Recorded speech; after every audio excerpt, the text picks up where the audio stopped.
So, in prepping for my monologue today, I thought long and hard about what my monologue would be this morning.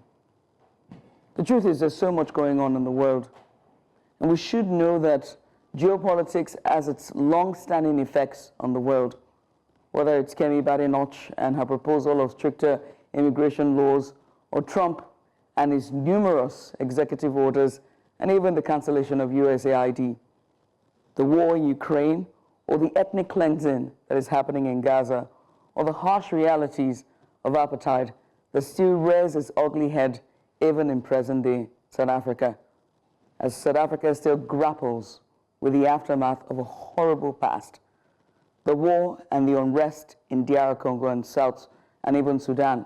So much is going on, so much to discuss, but I'd like for us to focus, as always, on us, Nigerians, not on our politics, or the cost of living crisis, or our deplorable state of our roads, or insecurity, but something else extremely important. So important and harrowing, yet we are silent. So the question is, for how long will we remain silent? How much longer are we going to be silent? How many more children must be violated? How many more women must carry the trauma of abuse? How many more families must bear the weight of a justice system that fails them? You see, every day, new cases of rape, sexual assault, and violence against women and children, boy or girl, flood the news. Yet society moves on like it's just another story, another statistics, another tragedy we will soon forget. But let me tell you something. This is not normal. It's not okay. This is not something we can afford to ignore. In this country, we have perfected the art of silence, sweeping issues under the rug, protecting predators, shaming victims, and pretending that if we don't talk about it, it will go away. But it won't. It never does. Instead, it festers like an untreated wound, poisoning our communities and destroying lives. We live in a society where a 16-year-old boy is sodomized by a man twice his age for a few thousand naira. A world where a 3-year-old girl is raped by a trusted neighbor, and instead of outrage, we hear whispers of, "Don't let this bring shame to the family." In Nigeria, where a woman battered and bruised is told to endure because marriage is for better or worse. So the question is, how did we get here? How did we become a people who protect monsters and punish victims? I will say our politicians, but what do I know? And before you say, it's not my concern, let's think again, all right? Before you sit at home and say, well, this doesn't concern me. A society that allows evil to thrive in silence is not just broken, it is dying. The consequences of this culture of silence are already here. Young boys growing up thinking violence is power. Girls growing up learning that their voices do not matter. A justice system that often makes excuses than convictions. And a future where no one is truly safe. So what do we do? First, I propose we must break the silence. Speak up. If you see something, say something. If you know something, report it. Protecting abusers is not loyalty, it is complacency. Secondly, we must demand justice. Our laws mean nothing if they are not enforced. We need faster investigations, stricter punishments, and a legal system that does not re-victimize survivors. The third, we must educate and, most importantly, unlearn. Parents, stop telling your daughters to cover up while ignoring the boys who were never taught consent or boundaries. Schools, start teaching our children about respect and bodily autonomy. You don't have to hug me. Don't touch me. And for the men watching this, real strength is in protecting the vulnerable, not prying on them. Nigeria, we must do better. We must be better. Because if we continue to turn a blind eye, one day the victim will be your daughter, your son, your wife, your sister. And I know you're saying, God forbid, but when the day comes, who will speak for you? Who? So this morning I ask that you wake up, even though you're out of bed. Wake up, Nigeria. The time for silence is over. And the time for Breakfast Extra starts now. My name is Judith TV. My co-host today, as always, is the incomparable Mazino Appeal, and joins me live. Mazino, good morning to you. Good morning, everybody. Welcome to Breakfast Extra. Can't wait for you to get here so we can get started. Oh, yes, indeed. Let's get started. There's no time. Welcome to Breakfast Extra.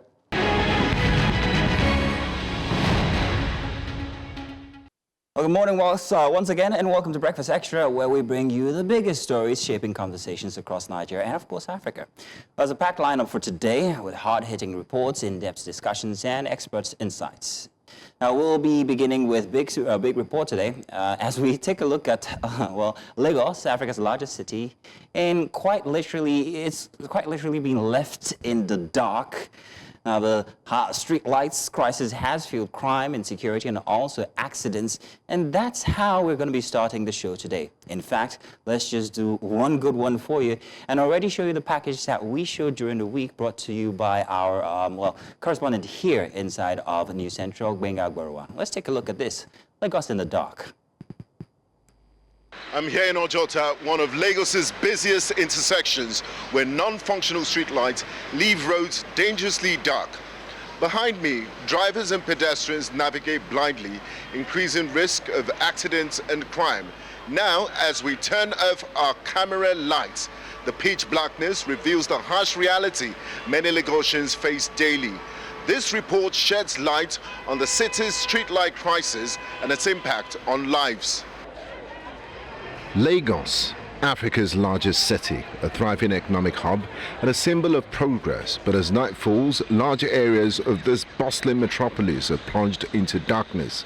This isn't just an inconvenience, it is a crisis that's leaving millions of Lagosians vulnerable and threatening the safety and future of the city.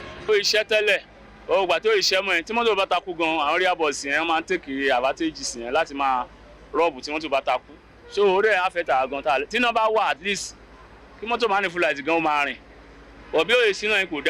I'm passing right now, I need to hide my phone to avoid area boys snatching it because of the darkness. And for several occasions, you'll be seeing when they are running. You will not even know what is chasing them because the street light is not on, it's off. But if the street light is on, we can be able to know what is happening and know where to run to. That street light, you know, walk well. You don't cause that accident. So this is that line, that's priority line.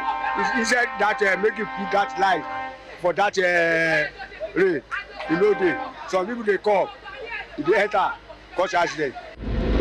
Streetlights are a crucial component of urban infrastructure, providing safety and security for residents and businesses. The lack of functional streetlights goes beyond mere inconveniences. It is a serious safety hazard. It creates an environment where criminals can operate unchecked and accidents become a regular occurrence, putting lives at risk. Lagos State has spent millions on streetlight projects over the years, yet large sections of the city remain in the dark. Why is this happening? Why, despite the funds and promises, the streets are still in the dark? Efforts to engage Lagos State officials for their stance on the streetlight crisis have been met with silence. For many residents of Lagos, these justifications are seen as mere excuses. The harsh reality on the ground paints a different picture, one of unfulfilled promises, poor accountability, and a lack of urgency, all of which are putting lives in danger. The human cost of this streetlight crisis is undeniable. Every night, the darkness claims its toll in the form of accidents, crime, and sometimes loss of life. In the absence of light, criminals find opportunity, and innocent people are left to suffer the consequences. We want the government to do the street lights for the masses because a lot of dangerous things happen on the way. And if the government can do it, we appreciate them. When in the work, it helps us. Even though say no get headlamp, he can drive safety without any accident, anything for road. With the help of street lights, you can walk and do anything. I can see the person where they come from, front and back. But there are solutions. Around the world, cities have turned to solar power streetlights, cost-effective, sustainable and independent of the city's unreliable power grid. Could this be the answer to the Lagos streetlight crisis? The issues around public infrastructure, such as street lighting, is very important to light up the state. Aside from the aesthetics landscape that streetlight is going to bring to a city of such to a mega city such as Lagos, is also going to bring it's going to make a Lagos a desirable city also to live, and also is going to boost the economy of Lagos. And that's why stakeholder needs to come together and see some of the what I call a multiplier benefits of streetlight. Experts agree that a combination of innovation and community involvement could help turn the lights back on in Lagos. But can these solutions be implemented in time to make a real difference? Behind me stands the Lagos State Government Secretariat, a symbol of power and promises. Yet, beyond the allowances, bright lights, darkness prevails. From Ojota to Ikoyi and beyond. The question on every Lagosian's lips is, when will these promises of safer, well-lit streetlights finally come to life? I am Benga Aborowa, reporting for News Central. Many thanks to Gbenga there for that report, as it raises concerns about the state of security in Lagos with the lack of functioning streetlights. So, to unpack that, we brought him here. We present to you the new host of Breakfast Central. Gbenga Aborowa is in the studio here with us. Welcome. It's a bigger. I know, that's right. We're giving you a bigger platform. He said, just don't worry. I got you right tomorrow. Welcome. Good to be here. Thanks for listening. Thanks, Judy. Thank you Good for to have coming. you here. Thank you for coming. Your report, it's very important at this time. We've talked about security. Security is important. Lagos is a metropolitan. It's a melting pot of all of the cultures. But somehow our streets are not lit as they ought to. It's just the basics, isn't it? Exactly. It's always the basics. It's the basics. And why I'm very surprised that no other major news station, media organization has not done this. This is what we've been witnessing for the past 2 years or more. It's total darkness. And it's very embarrassing for a state that prides itself as a center of excellence not to have functioning streetlights. Like you said, it's the basics. Very basics indeed. We're going to go a short break. When we come back, there's more. Stay here. You're watching Breakfast Extra on News Central Television.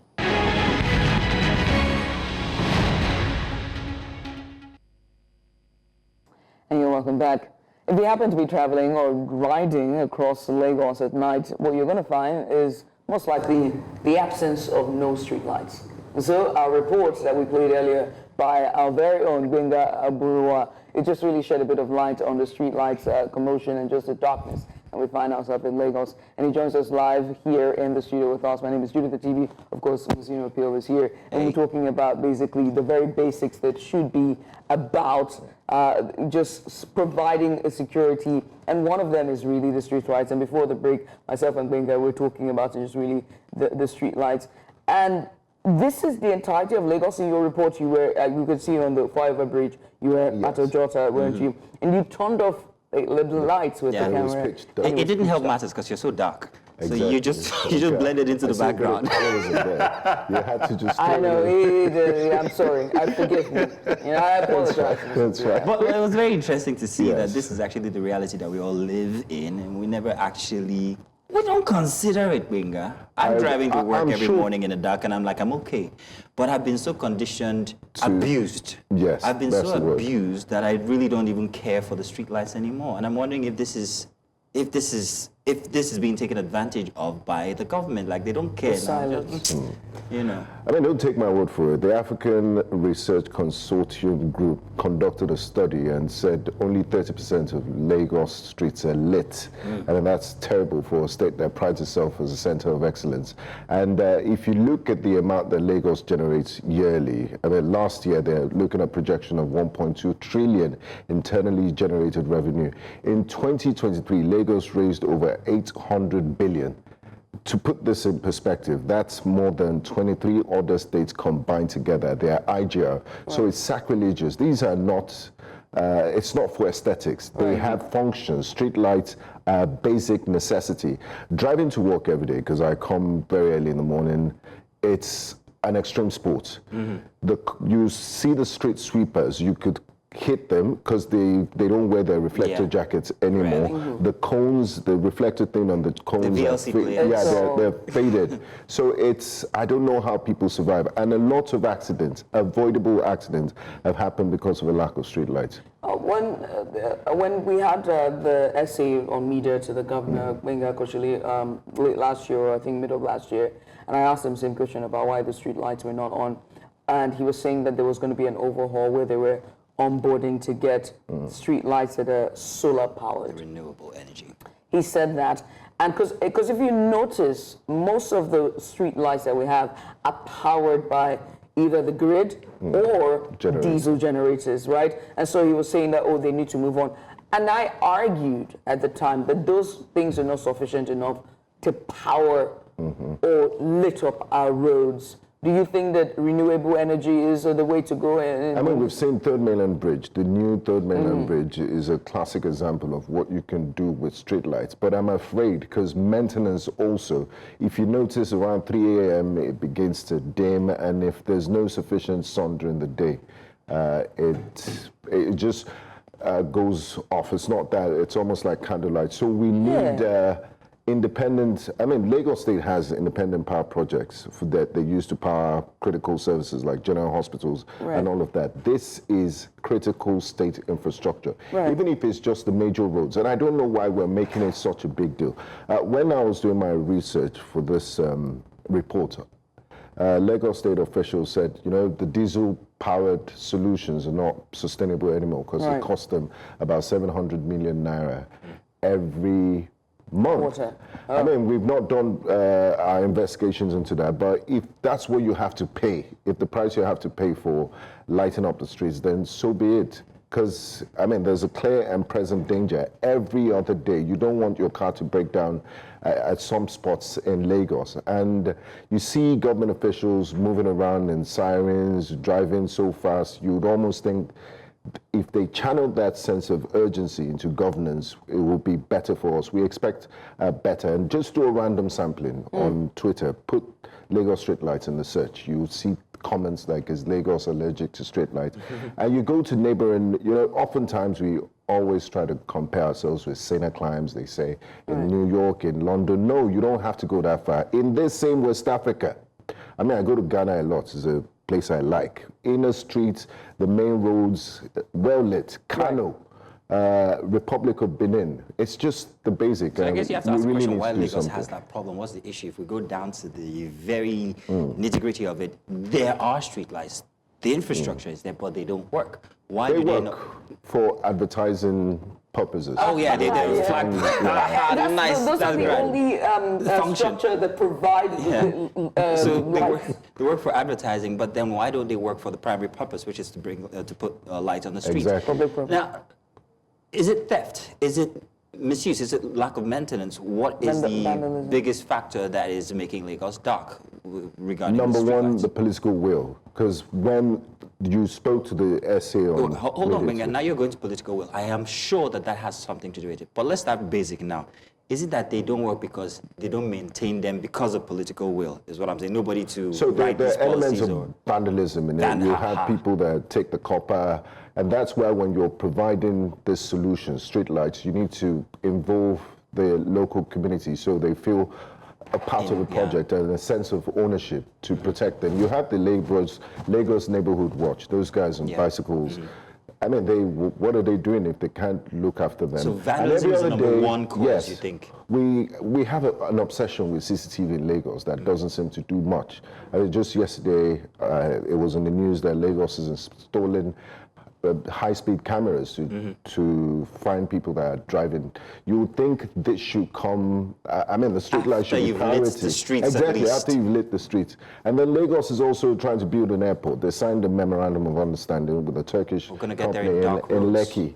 Yes, exactly. You get there in dark roads. So you wonder what should be priority. So if we've identified that vandalism is the cause, that goes into economic, what's it called? Everybody's suffering, they want to eat somehow. Exactly. And anything story. They see, they're going to. So when you during your research, approached the Lagos State government, what was their response to this? Did they say, well, we're working on security to stop the vandalism, or what exactly was their... So here's what I found out from my research. The government agency responsible for providing streetlights is the Lagos State Electricity Board. So I went to the Lagos State Electricity Board twice. The first time I went there, I met the PA to the GM. I told him my purpose, and the PA was very friendly and nice. So he spoke to the GM. The GM directed me to the PRO, who would be in a position to speak about it. I called the PRO. She said she's very busy, that she won't be available. Okay, I said, what about the next day? The next day, oh, it's a very busy period. When we're doing something, when we're organizing events or something, we'd inform you guys. I knew she knew the crisis, and she just didn't want to put her face out there and discuss this, because, I mean, what's the excuse? So I went to the Lagos State Ministry of Information and Strategy in Alausa. They were nice. I went to the permanent secretary's office. He wasn't on sit, and one of the officials there directed me to the Ministry of Energy. I got a couple of numbers, made phone calls, or it's either, or the commissioner is too busy, nobody wants to see me, and I got frustrated. Yeah. Right. So we did our very best to hear their own side of the story. It makes me wonder, because you said this problem has persisted for 2 years. More than 2 years. More than 2 years. And that's even worrying when you think about security. Now, we know that there are cases that have happened that sometimes slip under the radar or are not reported. It is no secret that crime cases are underreported. And so I think I'd like for you to pretty much raise the alarm or call to action to government and just basically the effects of it on security. Just to I know they know this, just to magnify it a bit, what this means for motorists, pedestrians, and just people who are going about their daily lives and have to use the road. So I started the report in Ojota. It's a melting pot. Travelers, everyone goes there, but it's very busy. And just random sampling, talking to drivers, talking to traders, even people that didn't want to talk on camera said it's really, really bad. And accidents happen a lot. The area boys take advantage of the darkness. And there's a BRT marking. It used to have this reflective light on it. Yeah. It's not there anymore. A lot of drivers that are not familiar with the route have accidents there because they run into the BRT, that demarcation, the boulder there. So it's terrible. And there's also the economic effect. The Lagos State, it's a win-win situation. I mean, we're celebrating Dirty December. Lagos State government was so proud to come out to say, we raised X amount of money. It was good. Everybody in the world wanted to come to Lagos. So imagine a lit Lagos, a safe Lagos. People won't just be in that Lekki Phase 1, Ikoyi and Victoria Island, because that's what they really tout as Lagos. That's not Lagos. That's not Lagos. That's 0 point. So it's a PR problem. Yeah, exactly. Then. Oh, we got it now. So you see all those fancy videos, they shoot videos with drones in the afternoon. Wait, so we're part of that problem because we only go to these places, especially in December, to take these pictures and then show it to the rest of the world. And this is Lagos, you're welcome anytime. We go to Ajose Adeogun, the whole, stretch of the I don't blame them. They do it everywhere in the world. If you go to New York, they won't. Yeah. Exactly. You choose it's an elevator pitch. You go with your best pictures and videos to tell the story. But those of us that live here, once the drones come down, we can see the clogged drainages, we can see what's wrong with the city. And we should also be tolerant and receptive to correction. Nobody is doing this to run down Lagos. Lagos is first in so many things, a progressive state. But for God's sake, these is basic street lights, basic infrastructure. People need to see, and also, Judy, I forgot to tell you, if you're driving at night, there's a high beam problem. So everyone, the glare from the other lane. Finally, you said it. It can cause serious accidents. Imagine driving. I'm used to my. There's much more than that, Gwenga, because there's this new thing with people installing these flashers in their car, and that's actually quite dangerous. It's a health hazard if you are. What's the ailment now? If you have electric, you have light sensitivity. What's the word? There's a name for it. If you are photosensitivity. You could go into seizures and stuff. So if you're a driver that actually is against traffic and you're running into these flashing lights, you find yourself perhaps going into. And I think that's something that the Lagos State Authority has to look into. These high beams, of people having excessive numbers of high beams. Back in 1990 something, Judith is going to go off now. Damazino is showing his age. But back in the day, there was a policy where it stated that you can't have more than just your headlamps in your car. And the FRSA, I think, would actually stop vehicles and fine you or remove these installments from your car. But there's a push factor. There's a reason why people are installing them. Because there are no street lights. Exactly. Listen, I wish we can play an excerpt from the reports. There's a part where you guys are driving and the lights isn't even, it's so far your headlights can go rich on the road when you're driving because it's not as bright as, so imagine you would want to install more light. You think, okay, places like, when I used to live on the island, you would never, it was almost sacrilegious for Awolowo Rodikoyi not to have street lights. Those places that used to, the street lights aren't working anymore. Amadu Bello Way, in front of the multi-billion-dollar Eco Atlantic. This is when you used to live on the island? So, no, currently. Oh, so now that you've moved to Ajegule? Making it sound like Ajegule is a horrible place. Meanwhile, we live there. Listen. I'm sorry, you walked into that one. Most of Ikeja is the capital of Lagos. Ikeja should be the showpiece of Lagos. Right. I did that, my final cut in front of the former governor's office, and that stretch with the fire service and Alausa, just that strip, the governor's office, the Lagos State House of Assembly, have lights. It's not like the whole of Alausa is well lit. So PR scheme. Yeah, they need to get off their PR. Besides just the street lights, I think there's something else we need to also discuss. It's the pedestrian bridges. Oh, yes. That's a hot spot for things to happen. And they're not lit themselves. They're not lit themselves, and even under the bridges are not lit. And those under the bridges are very important because that's where they're all camped, the homeless or even the Agbo boys or the area boys, as we like to call them in local parlance. That's where they're camped and they live under. And there are women like myself that are single, most likely coming back from the gym late at night, who want to take back a walk to stretch her legs, or a mother who doesn't have a vehicle and coming back home from a trade with her children, and they have to take this pedestrian bridge because they cannot cross the express. But because they know there's something there that is waiting for them. Exactly. It's almost like a trap. I started my report in Ojota, like I said, at the top of the pedestrian bridge there.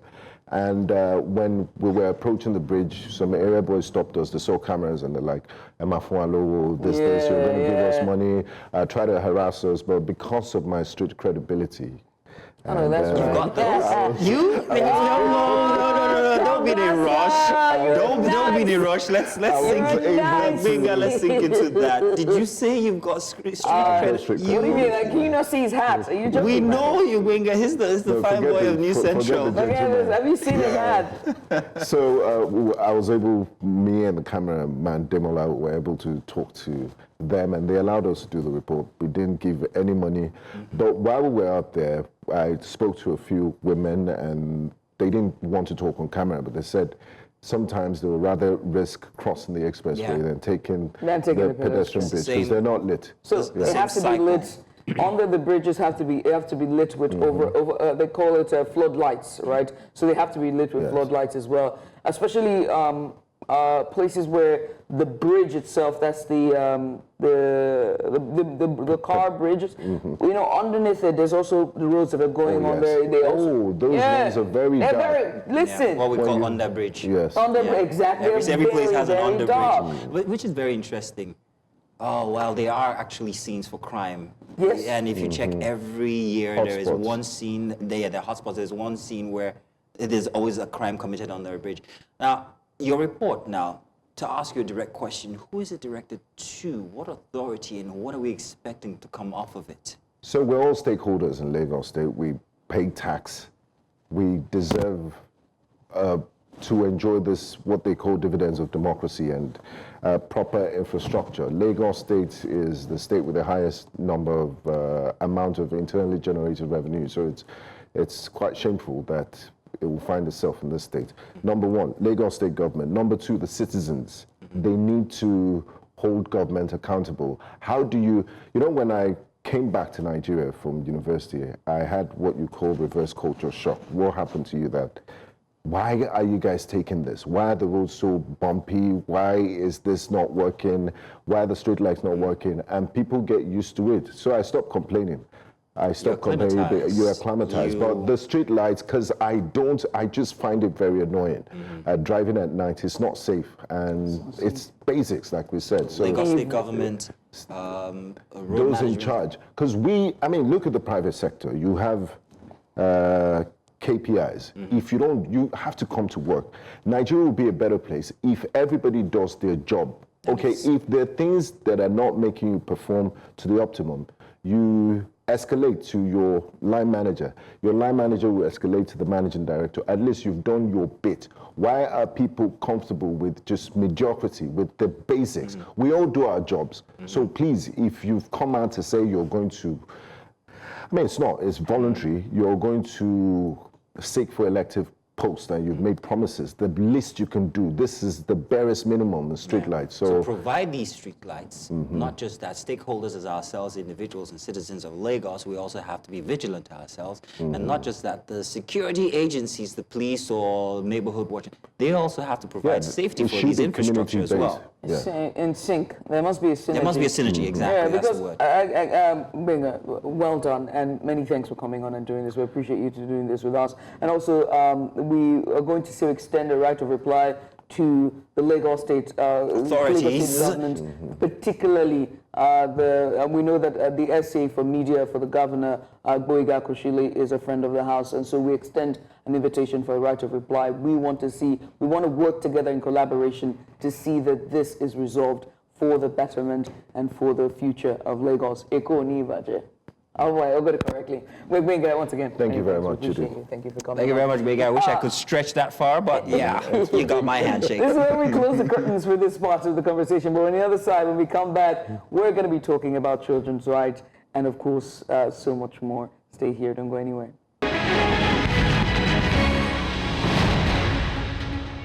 Welcome once again. It's a deeply disturbing case we're about to discuss here. One that once again highlights the vulnerability of children in Nigeria and raises serious concerns about the enforcement of child protection laws.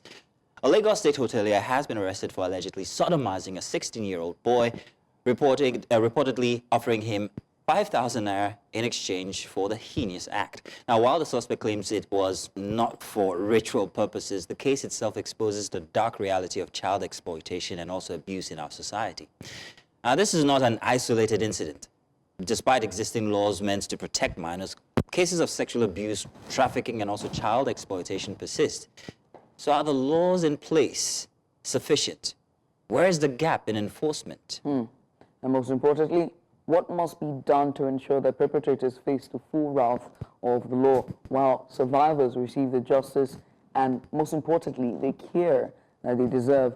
Well, to discuss this, we're joined by three distinguished ladies. First, Folabi Olabisi. She's a child's rights lawyer. She joins us via video chat. Also joining us here in the studio is Dr. Bojubola Abiri. She's a consultant psychiatrist and associate lecturer at LASUTH. And finally, we have Betty Abba. She's the founder of See Hope, and a women and children's rights advocate. Ladies, thank you so much for joining us. We appreciate you for coming on.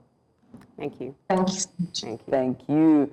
I'm going to get started with Folabi and ask about the laws currently existing in Nigeria, to protect minors and sexual abuse, and even the exploitation of just minors.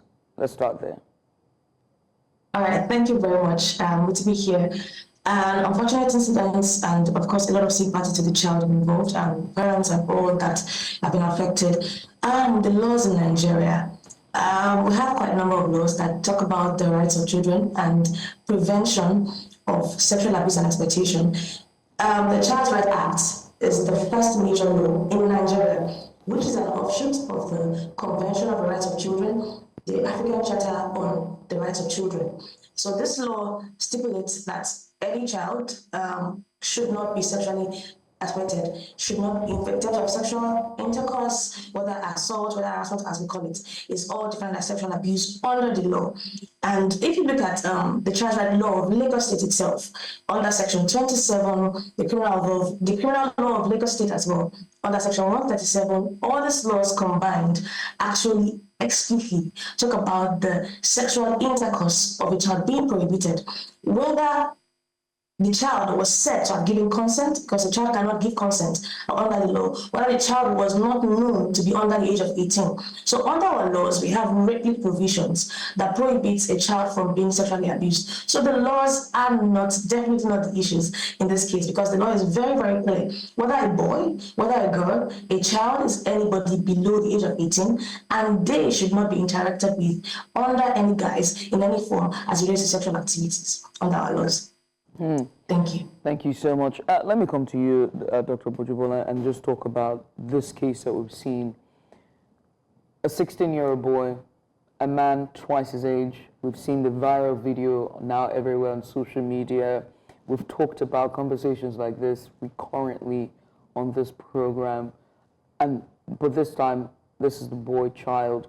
And so I'd like for us to focus on the boy child and ask, have we lost, as a society, have we failed the boy child? Are we silenced that they too can be victims of sexual abuse by men? All right, so I smiled when you said, have we failed the boy child? I feel like we failed everybody. And unfortunately, we children, you know, in the words of Nelson Mandela, we owe our children, the most vulnerable members of the society, a life free from crime, violence, and a lot of hate. Right. And so when we continue to see these cases, this made the news for some peculiar reason. Many cases are down the cracks. So this is the tip of the iceberg case. In researching about this, I also saw another one sometime in October last year, where a teacher had, defiled a young minor. So it's not that these things are not happening; they're just not getting the attention that they deserve to get. What do we do to get the attention? We report it. But of course, people also don't report cases like this because of shame, ignorance, poverty, and of course, discrimination that will come from the society. When I read this story, I found it very interesting that all that the hotelier was willing to give this boy to keep quiet was, of course, 5,000 naira, a drink, and he vowed to secrecy. And of course, a threat that if you made this public, you would run, quote unquote, mad, in his words. So it's unfortunate. The boy child, the one that gets all the attention is the female child. It's the women that get more attention. Right. And it's also, social culturally backed, that many times men don't cry, men don't talk. The issues of men are not given as much attention as they should. But it does not mean that over the years, the boy child has not been getting abuse, neglect, and all of that as well. So why then is it, silence, culture of silence is really rampant here in our society, no doubt about it, no questions asked. Why then do we see underreported cases for boys? Is it that there's more silence when it comes to the cases of boys, or is it just that as a culture, as we're socially conditioned entirely, the boy being sexually abused is him coming of age, is a rite of passage? Oh, wow. So unfortunately, I mean... that's a very relevant question. Yeah. It's hard-hitting, but... Yeah, it's, I'll take it from where you've left off, and it's about what culture has unfortunately normalized. Yeah. You hear of stories of young boys who were, quote unquote, the right into passage by house helps. And sometimes when men sit down and they talk about it in their older years, they talk about it with quite a lot of pride and all of that. So it's unfortunate because it's what society has allowed, it's what society has permitted for the longest time. It's still wrong. What is wrong, and you can't define it or make it look more beautiful by saying anything. And so again, it deserves attention. The groups and organizations that speak to issues about boys are not many. Again, many times females are overrepresented. And that overrepresentation rather is also not unfair, because a lot of girls, as compared with boys, statistics will tell you at least 3 to 1 will be, female children will be exploited as compared with a boy child. But again, regardless, the numbers matter, the data matters, and it's the reason why we must document all of these things. The ones that come out, we should give them the attention that they deserve, and then of course we should applaud them for being able to come out against what society might say. Of course, when that news also comes out, you also hear people saying, how can a boy say he was raped? How can a boy say he was... Because people often think that they should keep quiet and There's just that stigma. normalize it again. That's the reason why it's under the carpet. But you also said something while you were speaking, and I'm going to come to Mrs. Betty Abba here for this one, but you said something while you were speaking that this one made media. Because of the audacity of the culprit, by the way, there's plenty of ways to look at that video. Why it made media is another question mark, because if it's a case being investigated, then it shouldn't be in the media, because, I mean, the police is still on it. So something needs to be, they need to look into that process there with the authorities. But regarding the fact that it was the audacity of the culprit that actually made this, and it's a loud issue. It is happening, but it's always under the carpet. So to you now, Ms. Betty Abba, I'm going to be asking this question regarding what constitutes abuse. In this case, we see it go all the way to sodomy, but then again, abuse must be, there must be something that leads up until the final act itself. What could people look out for, especially children or parents or wards look out for to help these kinds of situations, or make sure that they don't happen or they don't find themselves in these kinds of situations? Where does abuse start from? Thank you very much. I would say right away that the condition, the settings in every home goes a long way towards the protection of the children and everyone in the home. What we advocate for all of the time is for parents to be close to their children, to become the children's first confidant. If you follow the story that happened in the cartoon, this current story that's been treated here, the boy confided in his mom. And then in the course of the story, we understand that this man has sodomized not less than 5 other boys. And I can tell you that many of those children did not confide in their parents because they were scared, they lacked confidence to speak up. So that's the reason why we should boost the confidence of our children, ensure that children are confident enough to speak up when things go wrong. And then parents should also see the early signs. They should be able to detect the signs when children become withdrawn, when children become non-cooperative in the home, when they have mood swings. You know that something is going on in the lives of those children, and it's time for you to delve deeper and ask them questions. So, but first of all, the standing rule is that parents should be close to their children, should form bonds with them, so that when something goes wrong, they can easily confide in the parents. And I really want to also applaud the response of these particular boys' parents.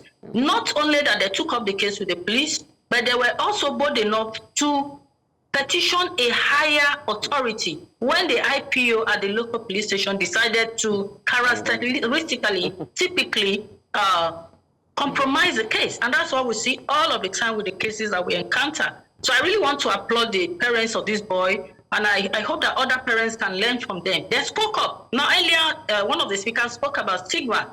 Most of the cases don't make it up to the media, and the victims don't get justice because of stigma. People don't want to speak up. People, especially for the women, that they want the parents the family actually want them to retain their marriageability, for them to remain marriage material. So when they don't want people to hear that they've been raped, they've been defied, and all of that. So I think that first of all, it starts from the home, forming bonds with the children, having a system in the home where children can easily speak up and confide in their parents when things go wrong. Because most of the time, abusers thrive in silence of their, they thrive in the silence of their victims. Once the children will not speak up, once the victims will keep quiet because they've been threatened, then the abuse can continue for years and years on end. And that's what we have to stop as parents, as family members, and as advocates for child protection.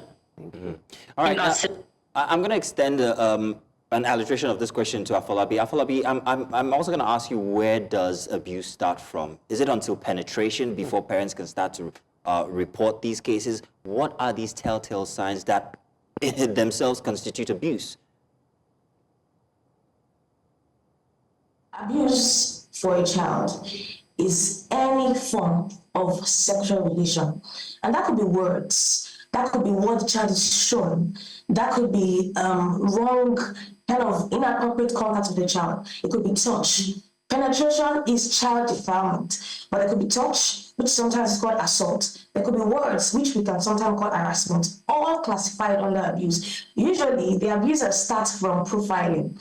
What does that mean? The abuser wants to check, is this child bold enough? Do they have a good relationship with their parents? Is the child able to speak up? So just like they would do in the animal world, where the lion is looking for the weakest link, usually the abuser looks for a child that would be an easy prey, right? So abuse starts from when you see a child being withdrawn, when you see a child that was usually very boisterous, not keeping quiet, when you see that a child is complaining about a particular person, they don't want to go visit somebody, and say, oh, go and greet uncle, or the person, they're your family members, they're your friends. Those are maybe signs that a child is uncomfortable with a particular association, whether through words, through touch, or through actions. So abuse is not only penetration. Penetration is child defilement, but any form of contact with a child is abuse. And usually you start from profiling. After the profile, they groom. What does grooming mean? You try to make a child comfortable with the idea of abuse. See people say, oh, she's my wife, she's my husband. Some of them give gifts to try to make a child comfortable with abuse. Afterward, then you see them attacking. They do the actual act when the child has been comfortable.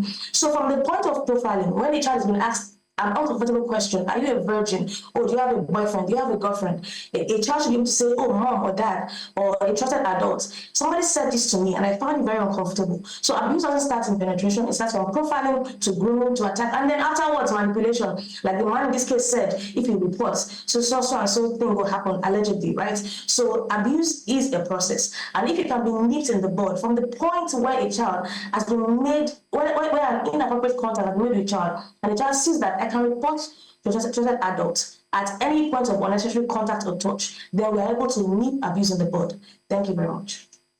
Thank you so much, Afolabi. I'm going to come to you. When Ms. Abba was giving her submission, she said that parents have to also tell the signs when the children are emoting that something is wrong. But there are children that masks. Yeah. And that's why I'm asking you, because you're the psychiatrist here. As a child, I learned to mask. I am a pro at masking.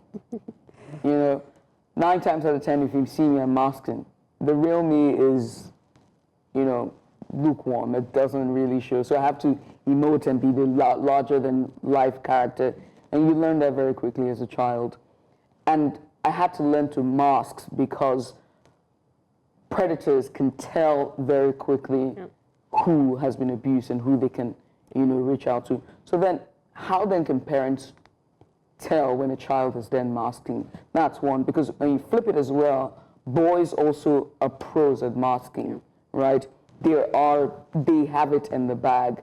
And whether it's social conditioning, whether it's because boys are somewhat different from girls, or maybe because of their friends, or from the way they have been raised to be boys, in quotation, how then can parents still see that something is wrong? All right, so, when Betty and Afolabi were speaking to the question and they, give those appropriate signs that you could look out for, the one thing that kept ringing in my heart is sometimes there are no signs, which is pretty much what you've said. Yeah. That's scary. And scary, scary, mind-boggling, but sometimes there are no signs and everything just seems very perfect. And so what parents must do is that you must hope that you would be the first person that your child will come to. You must also have a high index of suspicion. You see, the world we live in now is, quote unquote, crazy. It's not the usual. Yeah. It's not business, as usual anymore. And so even if things like that don't seem to be happening, give your children information. I sat with, a mentor last week, and she was telling me that, her daughter was supposed to go and meet a mentor who is male, and that she was telling her daughter, while this is a beautiful opportunity for you, you just never know. Right. Don't let your guards down. And her daughter was saying, Mom, no, that won't happen. And she was like, well, you never know. Yeah. And she said to her mom that, this thing that you've said will keep ringing in my mind. Yeah. If she did not give her that information, if and when she goes to that kind of place, if that kind of thing happens, she may just be she may freeze. She may be helpless. Yeah. And so parents need to do better. All of us need to do better. We need to inform our children. We need to make them aware. We're not trying to make them scared or anything, but it is the reality. Doctor, wait, hang on a second. I have a story. Just a second. But what you're saying, I have a very real-time experience that happened only last week, Friday, 2 days ago with my daughter. We're dropping her off at school. She says to me about this boy in class who's very familiar with girls, and then this boy says to her, hey, let's sex, was the way he said it to another girl. Now that instance was it's very relative to this because it was the actual ease with which she told me about the instance, whereas in other cases, I note that in other Nigerian families, it would be difficult for a child to actually bring up that kind of a topic. So it's the responsibility now on parents not to make these topics anathema to children. I'm sorry, now I can continue. I just wanted to put that in there. And so pulling off of what you said, it's important to talk about the fact that as parents, we should be safe spaces for our children. Exactly. Our children should see us as the first point of call, the first people that they can come to. But the thing about predators and abusers is what you just alluded to, and that was something that was also in this case that you alluded to, the vow of secrecy. They threaten you into silence. They literally, and that thing puts you in a fear. And if you are a fearsome child that have always had fear in you, because there are people who are just fearful, they're just fearful, what then happens? So again, it goes back to parenting. How have you raised your children? What have you told them? Have you told them instances that so what I do with my kids is I give them hypothetical situations or cases. If this happened to you, what would you do? If someone said this to you, who would you talk to? If someone put you in a compromising situation, some people never have these difficult conversations with their children because some parents believe that, I've created safety. I've created this facade of safety around this child, and this child will never be, met with situations like this. Again, it's not like we're trying to put them in difficult situations or make them feel uncomfortable in a world. They're children, yes, but you must equip your children with the right skills to be able to cope in this time and age.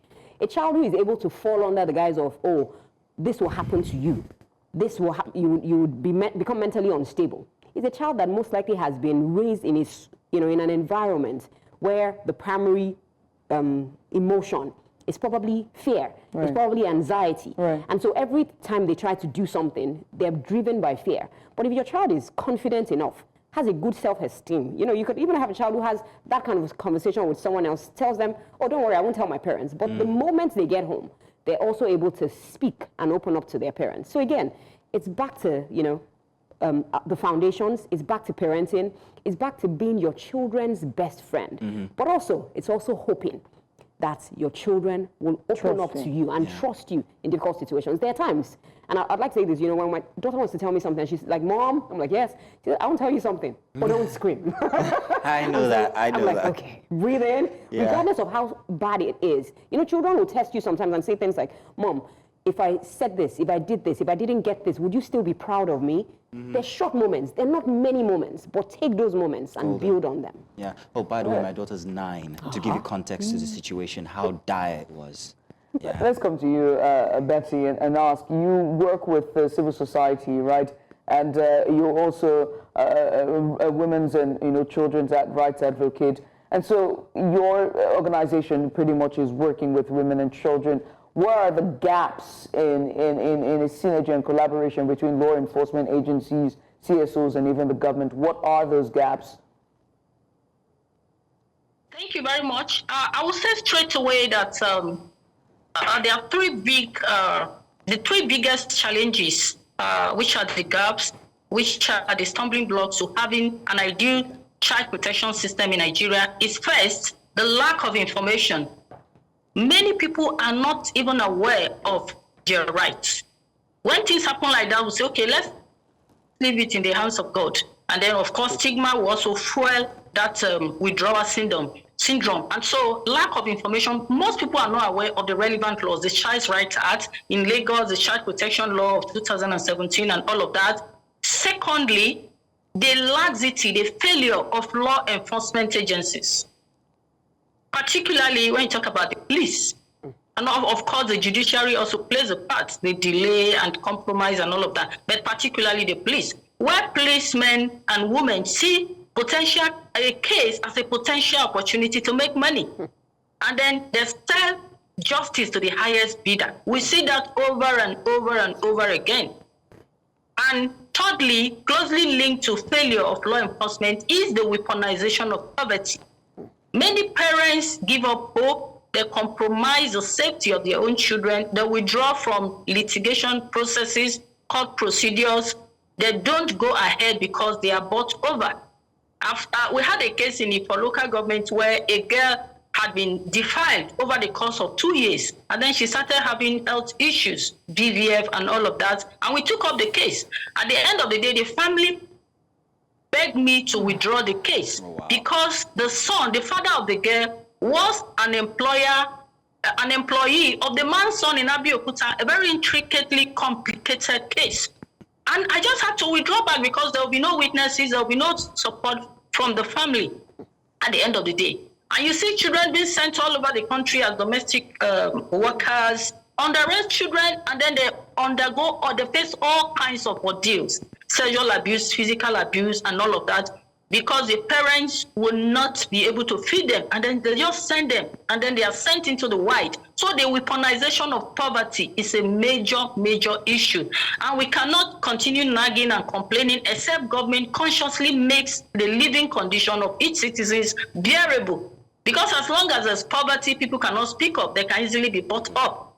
And then the entire circle of abuse just continues. So the laxity in law enforcement, a lack of adequate information, awareness as to the rights of these citizens, as to the rights of these children, and especially the weaponization of poverty. I believe that the parents of these boys, this particular boy that took up this sodomy case in Ikotu, are enlightened, and then they were not going to be bought over. Even though the IPO had compromised and all of that, they were ready to seek justice for their son and bring an end to this evil that has been perpetrated against vulnerable boys by this man, this hotelier, in the environment. And so these are key issues to look at for if we must really, get to a place where children, young people, especially vulnerable young people from low-income families are protected and are in a situation of physical and mental state to be leaders of tomorrow. All right. Doctor, it just begs to ask a question about whether or not the numbers that we're seeing in these cases are due to, maybe there's an uptick in cases due to the living cost of living crisis. That's just a thought to ruminate on. But let me come to you, Afolabi, and ask you, given these gaps and, this gaps and this case that she just outlined now, Ms. Abba just outlined now, what is your take on it for law enforcement agencies taking these cases seriously and handling them with sensitivity? Thank you very much for that question. What we've seen so far shows that there is need for strong capacity building and information for law enforcement agencies. Now, under the Child Rights Act, when a child is concerned in any form of litigation or any form of matter, it's supposed to be treated with a lot of sacredness. As a matter of fact, till tomorrow, you don't take the media, for example, into the court of law, even when it's just a natural case of maybe family and issues like that.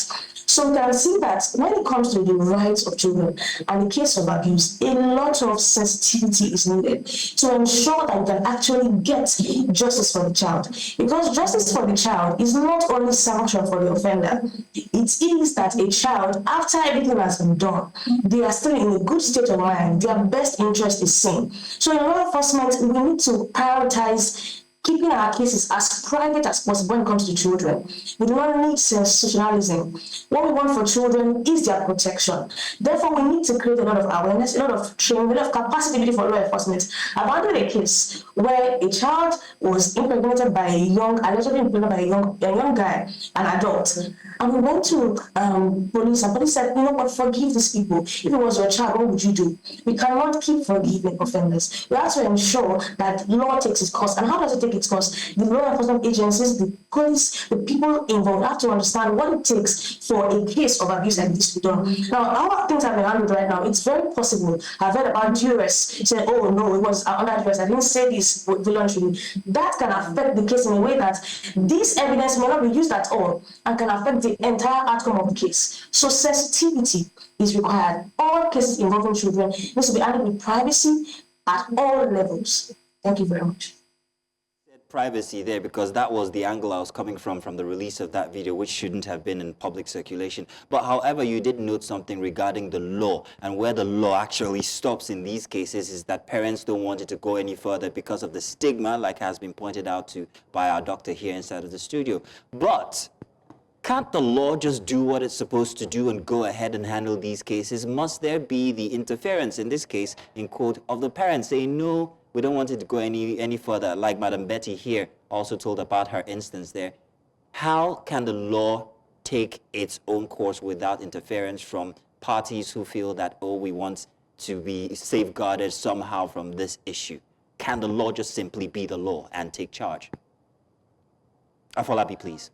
A criminal offense is an offense against the state, not an offense against anybody. It's not an offense against the parents of the child. As a matter of fact, children are seen as people that should be in the custody of government.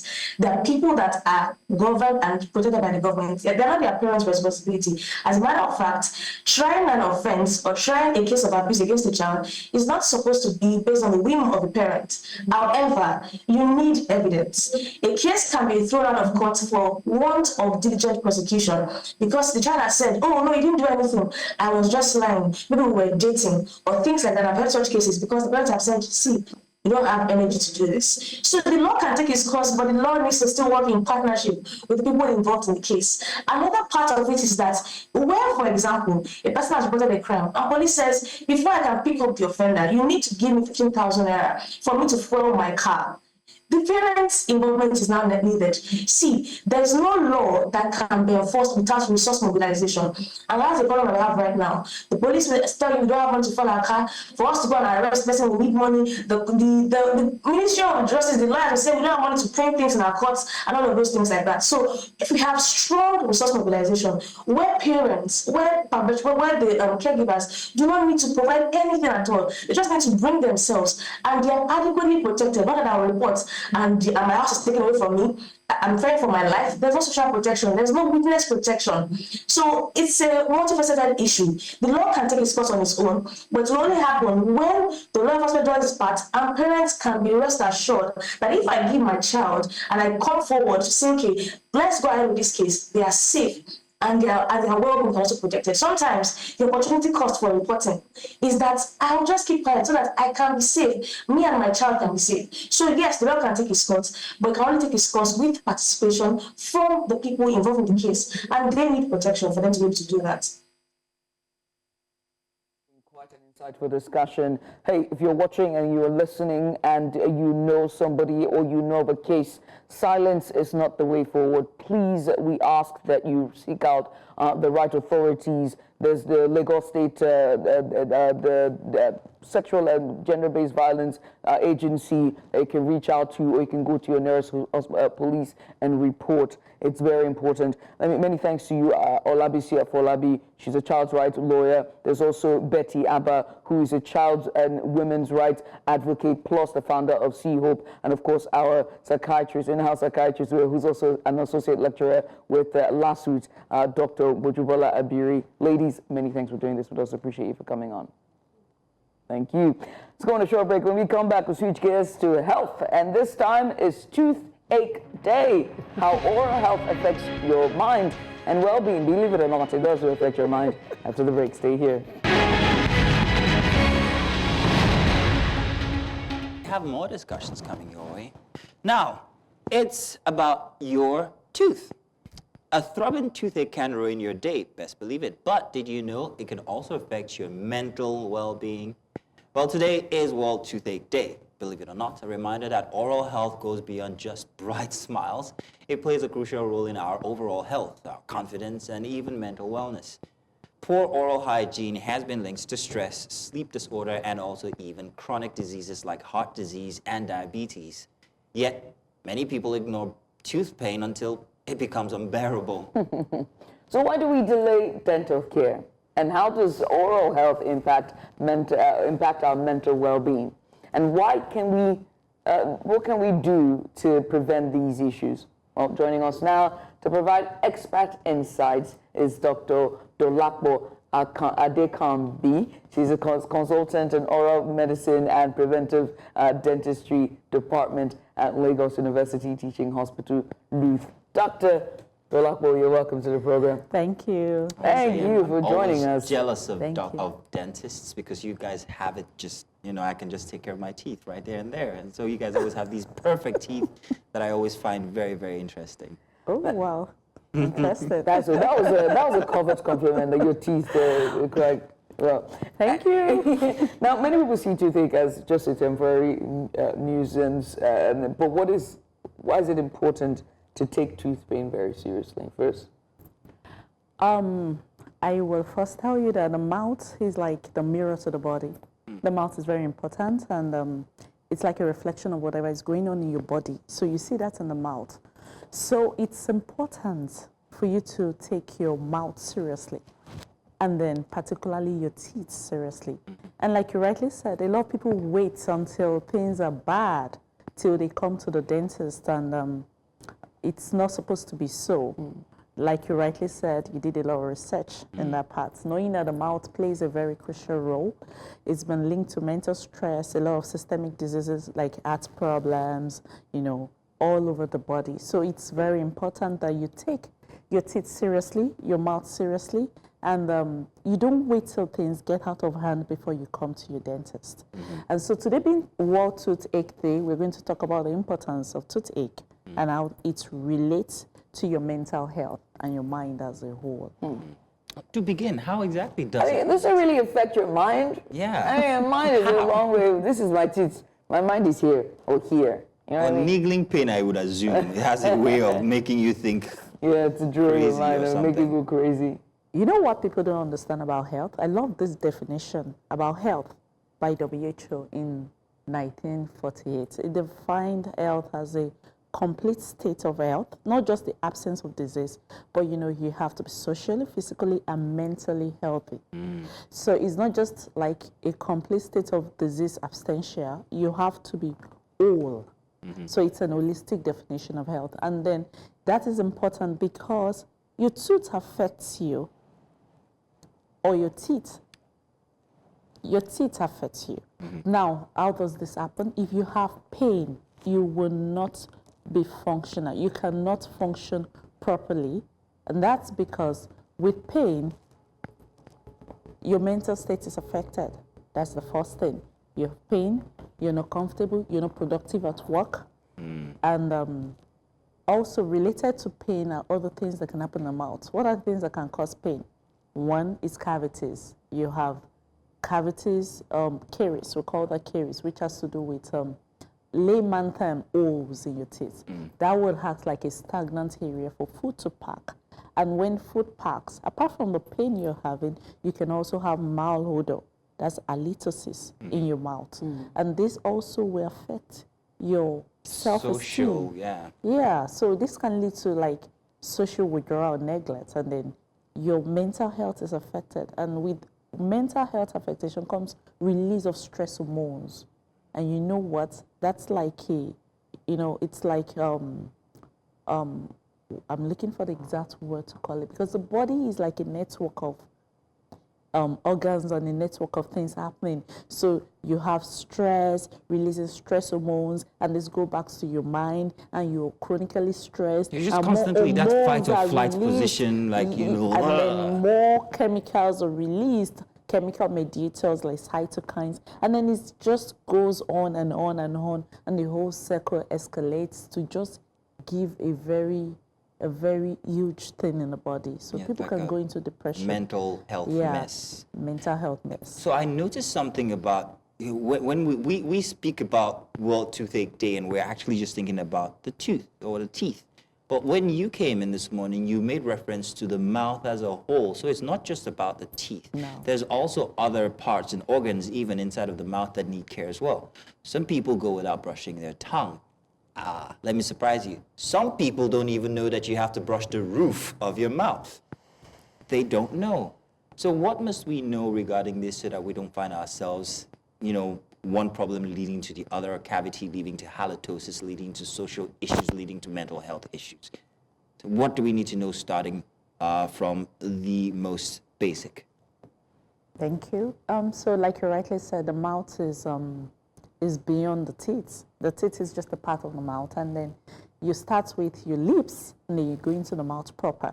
So you have your teeth, and then you have your tongue, you have the palate, and then you have the soft palate guarding then you have the guards to the oropharynx. I won't go beyond that. So let's talk about the mouth proper now. So like you rightly said, you have your tongue, you have your teeth, and then what happens? People do not understand that they have to clean their tongue. So, you have dirt packing on the tongue. The tongue has a lot of brush-like or hair-like substances. We call that papillae.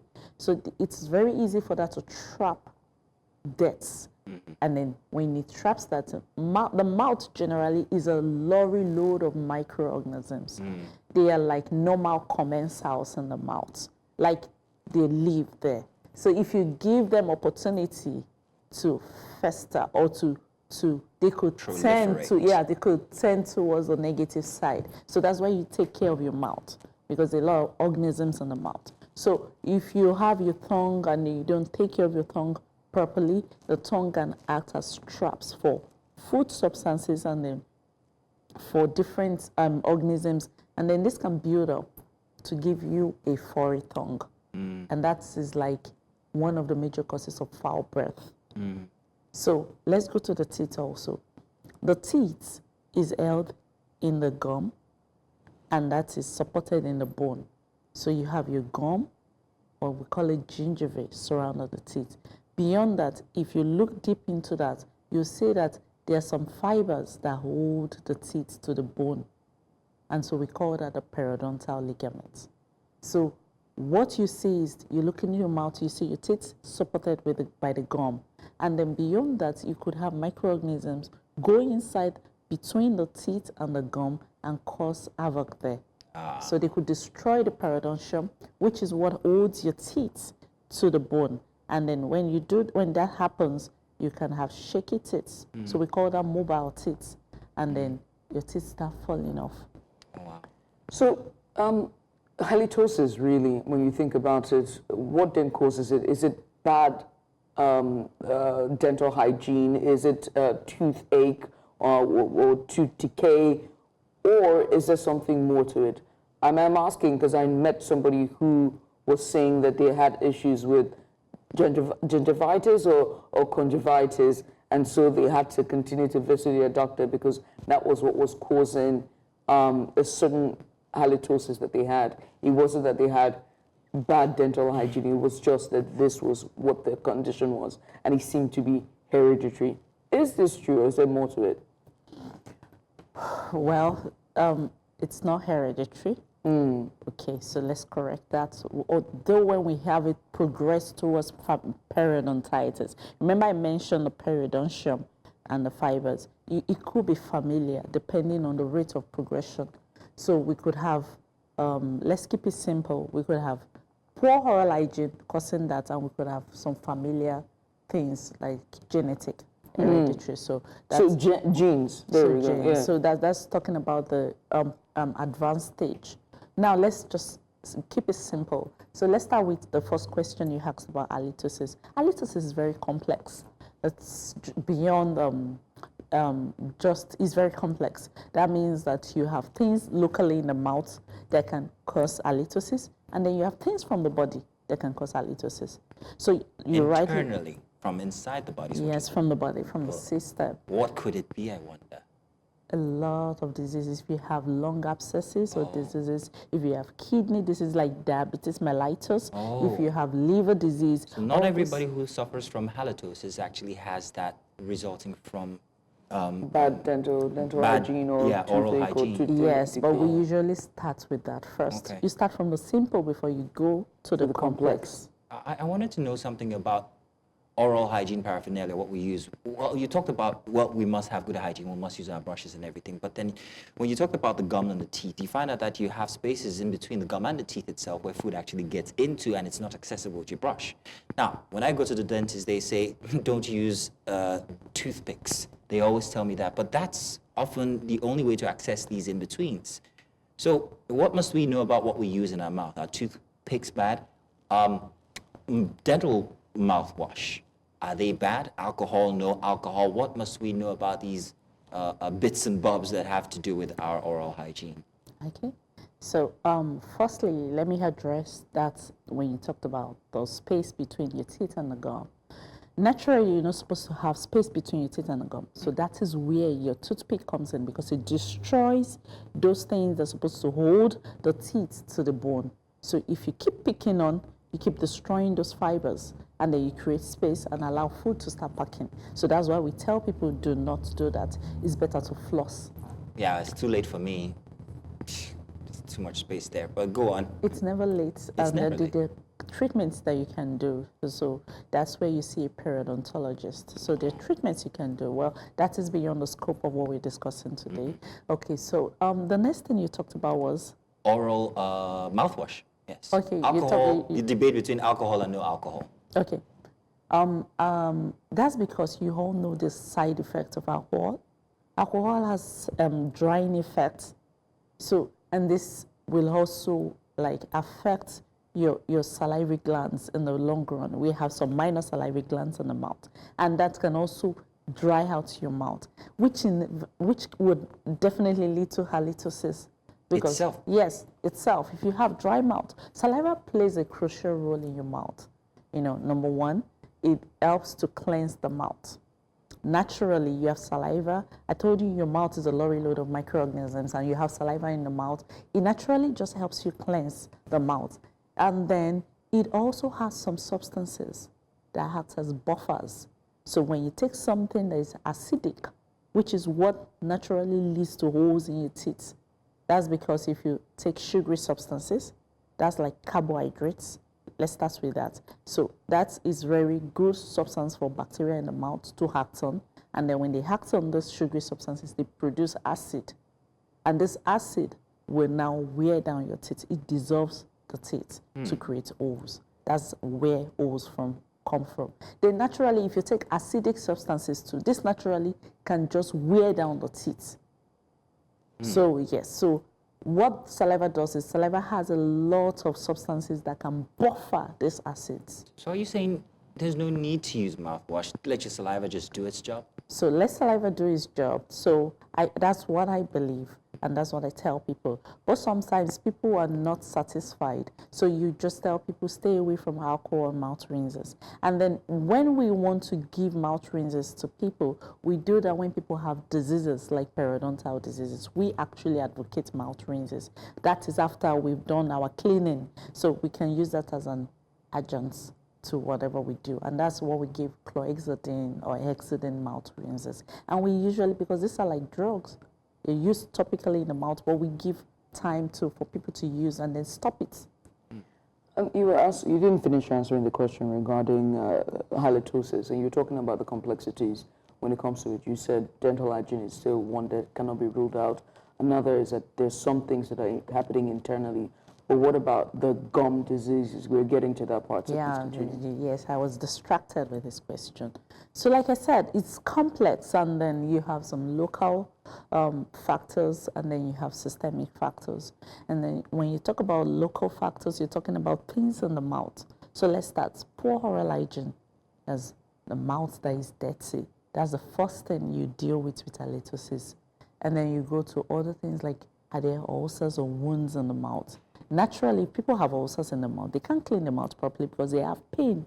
So this will act like stagnant areas for organisms to proliferate. Remember, I said the mouth is a lorry load of microorganisms. So these organisms proliferate, and then they now act like they attract death, so the mouth smells. So other things that can happen is if people have appliances in their mouth, appliances can also act as stagnant areas. You have orthodontic appliances and you don't clean very well, like example of razors, or you have restorations and you do not clean around that very well, or you have restorations that are not properly made and they act as overhangs for calculus or debts to form around. Then this can act as areas that can act as stagnant areas for organisms and other food substances to stay and then cause halitosis. Now let's go to those gingivitis that you are talking about. So gingivitis, what happens in gingivitis is just when you hear vitis in medicine, it just means inflammation. Yes, that's when if you hear anything hiatus like that, it just means inflammation. Gingivitis just means inflammation of the gum. So when it's the gum, it's still very okay because we can clean and take care of that. And so what we have is that when the gum is swollen, that kind of sort of creates, because it's inflammation of the gum, and there's things that happens with inflammation. There are 4 things that can happen with inflammation, and the first thing is swelling. The second thing is it can appear red. The third thing is pain. And the fourth thing is there could be temperature, like fever. Those are the signs of inflammation. And so like I earlier said, swelling. So when something swells up, it can create like a false pocket. It's not there, but because it's swollen, so it's possible for dirt to pack there, and then that can cause halitosis. And what causes the swelling then? The gums to swell? That's okay. So if like poor oral hygiene, so if your mouth is not properly taken care of and you have dirt and bacteria accumulating around that area, it will irritate the gum. And when there's irritation of the gum, I don't want to go to the underlying chemical mechanism, but if it irritates the gum, it will swell. It will cause inflammation. If you're sickle cell, can you be prone to swelling of the gum? If you have sickle cell disease, yes, there are different things that can cause swelling of the gum with sickle cell disease. Exactly, that's what I was getting to. There are different things that can cause swelling, and that can come with different, a lot of people focus more on the systemic. You're looking more at the sickle cell, you neglect the mouth. So and that's what happens generally with people with systemic disease. They focus more on the systemic, neglecting the mouth, which can come back to haunt the mouth. I have curiosities regarding appliances inside of the mouth because I have installations, and I find that these installations are void of pain or feel, so you don't know when something is going wrong.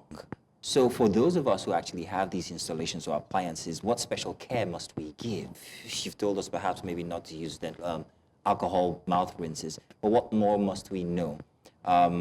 Personally, I know I have to go back to the dentist, like perhaps maybe every 2 or 3 months. Every 6 months. Every 6 months. I do it 3 months, just to check the good. installation. That's because I'm not sure what's packing up in there, or if it's going to affect my gums. And I had that problem before, and it was horrible. And for someone whose what you call the profession is communication, I can't afford to have that, go awry.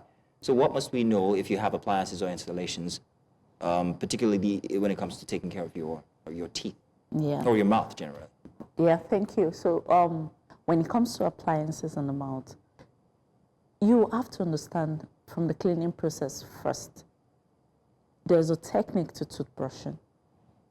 So we have a particular technique, which is the proper way to clean your teeth step by step. I wish I had a tooth model here with a toothbrush. Yeah, next time. I would have shown you how to properly clean your teeth and how to do it effectively. So once you get that technique, which is very, very important, then you can proceed to other things like the agents that were mentioned, accessories for cleaning your teeth like your flosses and all that. That's also very important, which can help you. Then the third thing is what you rightly said, and that's what you practice. You need to visit your dentist. Yeah, you need to visit it regularly. Okay. You just said teeth model, and I'm certain that my producer's head is spinning in circles in there. He's thinking of how to bring you back to do a demonstration. Matthew, don't think about it. Matthew, do. Please do not. Good doctor, it's been amazing having you join us today and just giving us a bit of more about toothache. For those who are watching and pretty much is using local remedies. Let us sound the alarm on local remedies and just how, is it bad, is it good, is it important? You're the doctor, you're the authority here. Your take on local remedies. Okay, like you rightly said, when it comes to local remedies, what are the local remedies? Fluoridated toothpaste. Your toothpaste should have fluoride. It's very important. Yeah, fluoride protects the teeth, so you want to use, a lot of people use About toothpaste, they use different things that do not have fluoride. So we advocate you use fluoride containing toothpaste. You change your toothbrushes every 3 months. You use medium bristle toothbrushes. For the hard bristle, you can wear off your teeth by using hard bristle toothbrushes, and you change your toothbrushes every 3 months, and you visit your dentist regularly. What about chewing sticks? And then, and then those who rinse out their mouth with salt and water. Okay. And Okay. What else? Oh, alcohol. I'll talk about that now. Then I want to briefly also talk about diet. So let me just talk about other things like chewing sticks. Chewing sticks. Okay. So what we do about chewing sticks, we don't condemn chewing sticks, right? A lot of people have used chewing sticks for years, and some studies have actually shown that there are some chemical benefits to using chewing sticks. So what we tell our people who use chewing sticks is also tell them to use toothpaste after they brush with chewing sticks. People are comfortable with the chewing stick, so we're not going to take that off because studies have shown that they are also beneficial. But we can also tell them to have toothpaste and toothbrush. And please, all those kind and all those things are very detrimental to the health of your teeth. Battery water, kind. What? All those things. You haven't heard that's acid. People use battery No. water. Yes. Honestly, I've heard of Yes, I've heard different of things. battery water. Yes. I've heard of, there's a powder that they sell on the downfall buses. Oh, touch and go. Yeah, there we Oh, go. Please yes. stay away from those Oh, things. please. No, doctor, no, Please let me do stay your away. job. Stay away because my installation started from a touch and go instance. Well, don't worry, just put it in there. What exactly is that substance? Oh, we're out of time. But what exactly is that substance? Because once you do use it, it's out. Honestly, there are different chemicals that people have formulated to put together, different powders and chemicals. Just stay away from Stay away from it. Stay away from it, people. Doctor, I want to say thank you once again for coming through and giving us this very interesting insight into how this affects not just our hygiene, but also our social well-being and also our mental well-being as well. Right. Thank you very much, Dr. Thank Adekan. you, Doctor. Thank you. Dr. Dolapo Adekan B. She is a consultant and lecturer there at Lagos University Teaching Hospital. She's giving us a bit of insight for World Toothache Day. You heard the doctor. Don't go seeking out local remedy. Go to the dentist and get your teeth checked today. That's all we can take for our Wellness Center for today. When we come back on the other side, we've got we've got Focus Africa. We also have a big story, and this time is the Ogun Monarch as he faces jail time over assault charges. This and more after the break. Join us again. And welcome back. Our big story for today, it's a case that has sent shockwaves across Ogun State and beyond. A traditional ruler entrusted with the responsibility of leadership and moral authority now facing the weight of the law. The suspended monarch of Agbosasa, Oba Goriola Abiola, has been remanded in prison following allegations of publicly assaulting a 73-year-old man. What began as a viral video capturing the shocking incident has now spiraled into a legal battle, with the embattled ruler failing to meet his bail conditions. Now, this raises pressing questions about the role of traditional institutions in modern governance, the limits of power, and also the justice system's response to high-profile cases. So, joining us now to discuss this, the legal and societal implications of this case is Mr. Biodun Showumi, I beg your pardon, is a public affairs analyst. Mr. Biodun, you're welcome. Thank you very much for joining us this morning. Good morning. Let me start by asking the significance of this case here, having a monarch who is facing criminal charges. How significant is this instance? It's quite very significant in Yoruba land. If you go back into history, you will understand the importance of it. People actually believe that the monarchs are next to, you have the Olodumare, the supreme being, then you now have the deities. Yeah, exactly. They are the gods, and then the monarchs are third in rank. They are next to the deities. And in terms of the power they wield, the influence, even in those days, they can order people to be killed and nothing would happen. In the past, those powers were exercised judiciously. You have the traditional balance system within it, which is the Ogboni fraternity or cult or whatever we call it, Ogboni society that can checkmate the king because they are the judiciary. The Ogbonis are judiciary. Right. So they can checkmate the king at any point in time. But with the advent of contemporary times. I don't want to say modernism. We've never been so. We were never. I don't accept the term. Still persist. So, but with the contemporary times, what we've seen over the years is the role that politics have played in eroding not only the influence and powers of traditional rulers, but also in influencing the selection process. And in some few cases, very rare cases, we've had people with questionable royal blue blood, emerging, as the king in one place or the other. And like the Yorubas believe, if you get something through the back door, you would also end up losing it through the back door.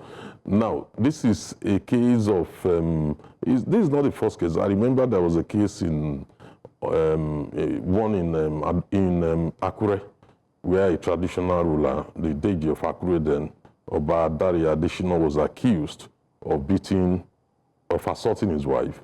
Eventually, it led to his removal from office. And then we had another one, which I don't know what happened to that. But was that a traditional process, that removal from office at that time, that instance you just mentioned?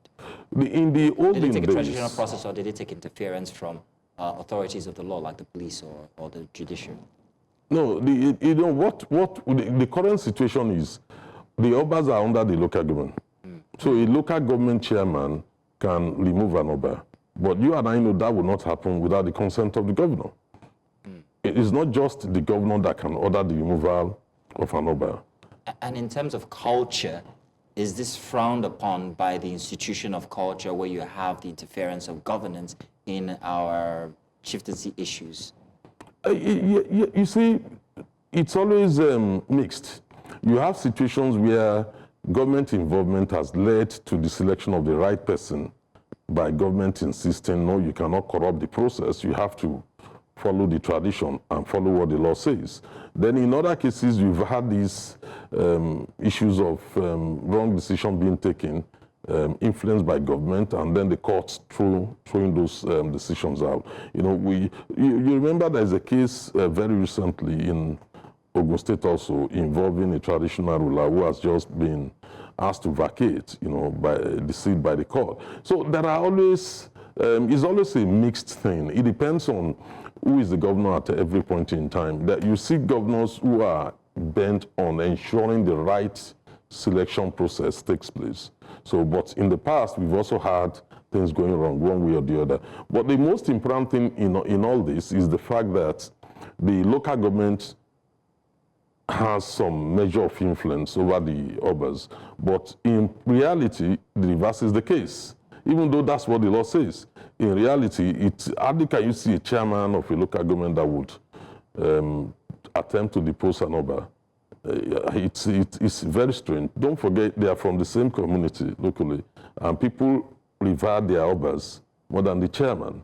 They see the chairman as, the man is temporary, is there temporarily. The chair is permanent, but the man will leave.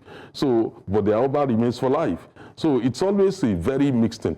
But it's something which is very saddening when you see people entrusted with responsibilities to protect their subject, being the one abusing them. Like the case of the Ifo case, Urile Ifo, is so sad that you can openly see a younger king, which is about, I think the Oba must be about 43 or 45 years old, insulting an elderly man of 73 years old. Apart from the man kneeling in front of him, I don't see that as a big deal, except it went on for a long time. Normally, either you prostrate, you kneel for a king and all that. So those are culturally acceptable, but not asking people to stay there for a long time.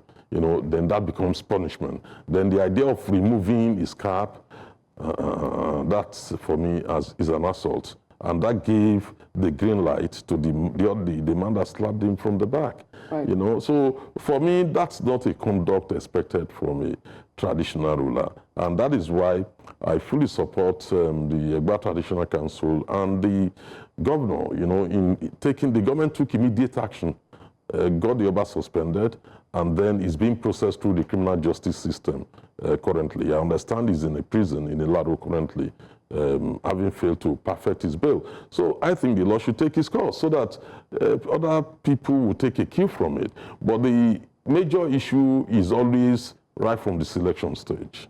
When you get the selection wrong, you don't follow the traditional system, you will end up with occasional, so issues you like think this. a selection is the issue here?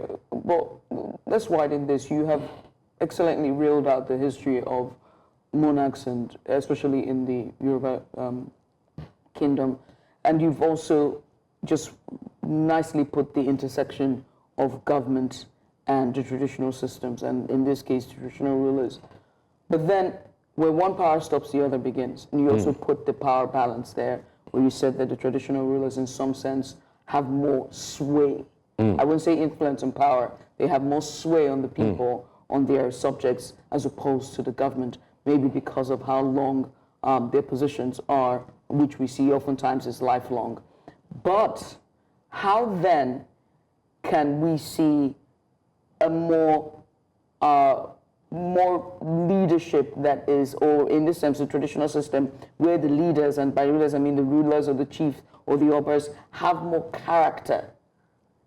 Does it mean that there have to be more stricter laws or more stricter rules, or is it the case of selection, as you said, in some case, some blue bloods that are handpicked for this role?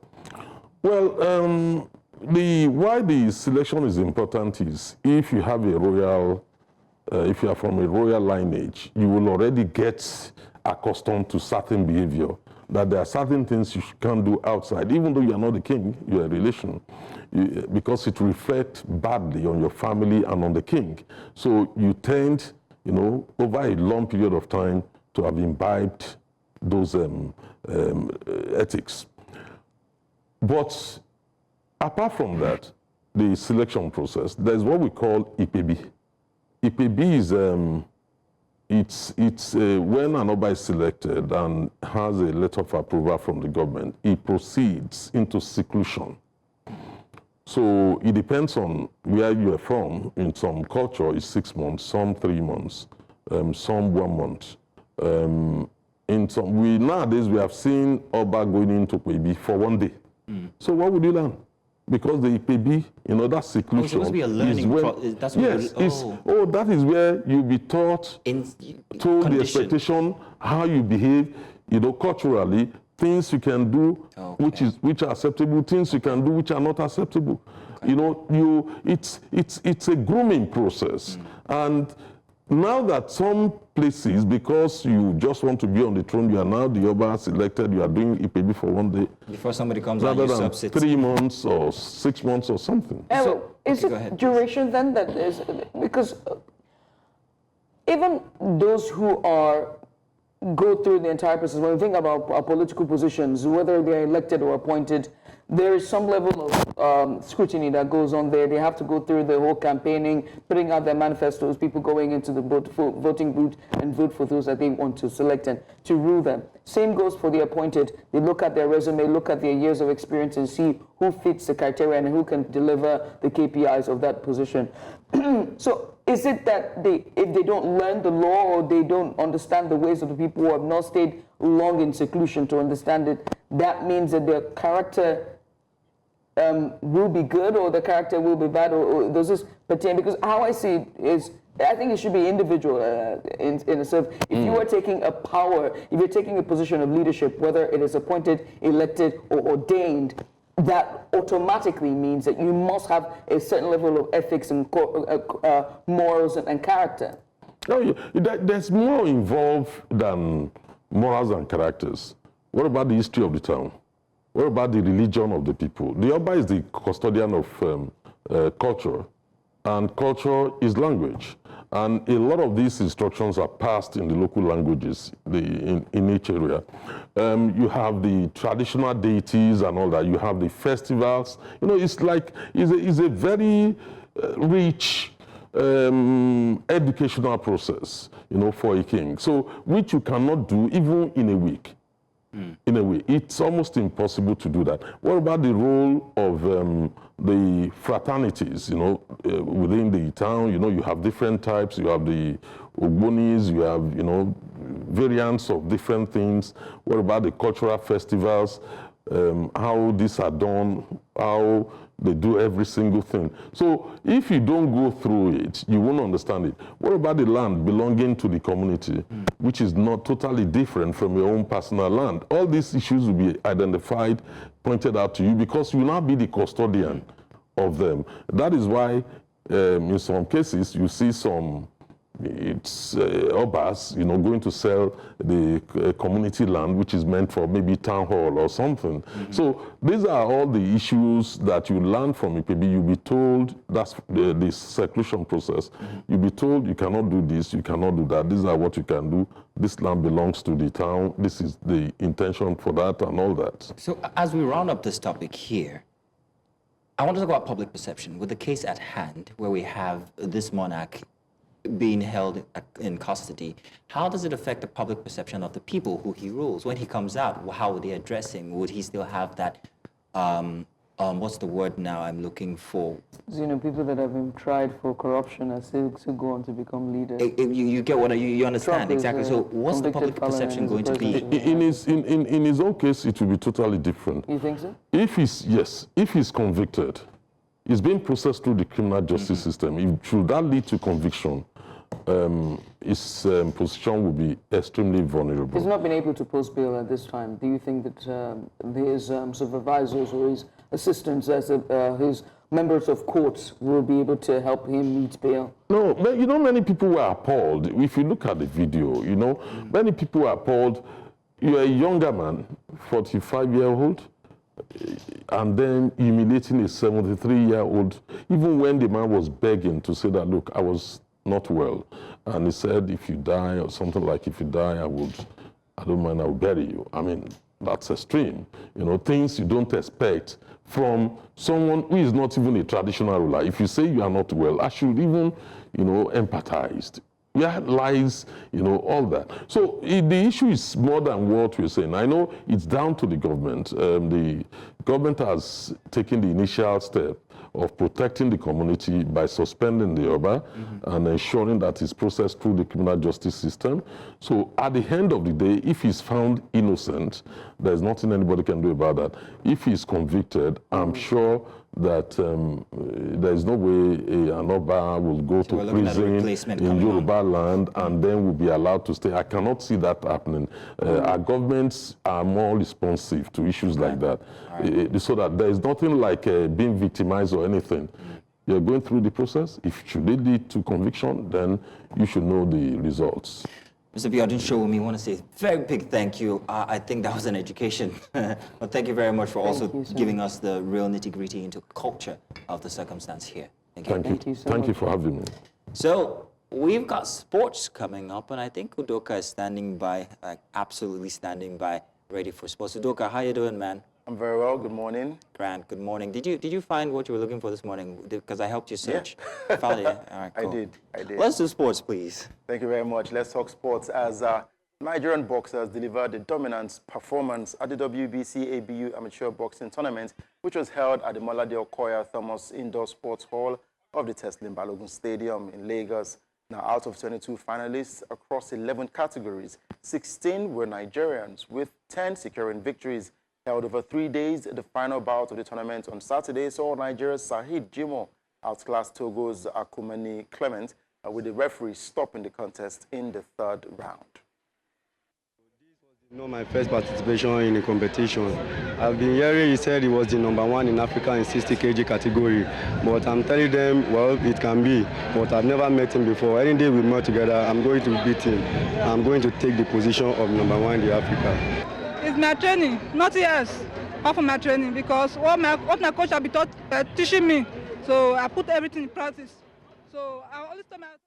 The winners right there talking after getting victories in their events. Now, the tournament also served as a qualifier for the Amateur Boxing World Cup in Malaysia. All 11 gold medalists will represent Africa, while silver medalists will compete in another WBC ABU tournament later this year to get a chance to earn qualification tickets.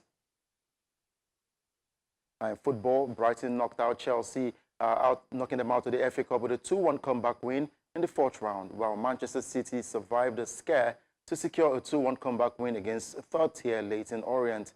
Now, Chelsea, without a domestic trophy since 2018, took an early lead when Brighton goalkeeper Bart Verbruggen fumbled Cole Palmer's cross into his own net.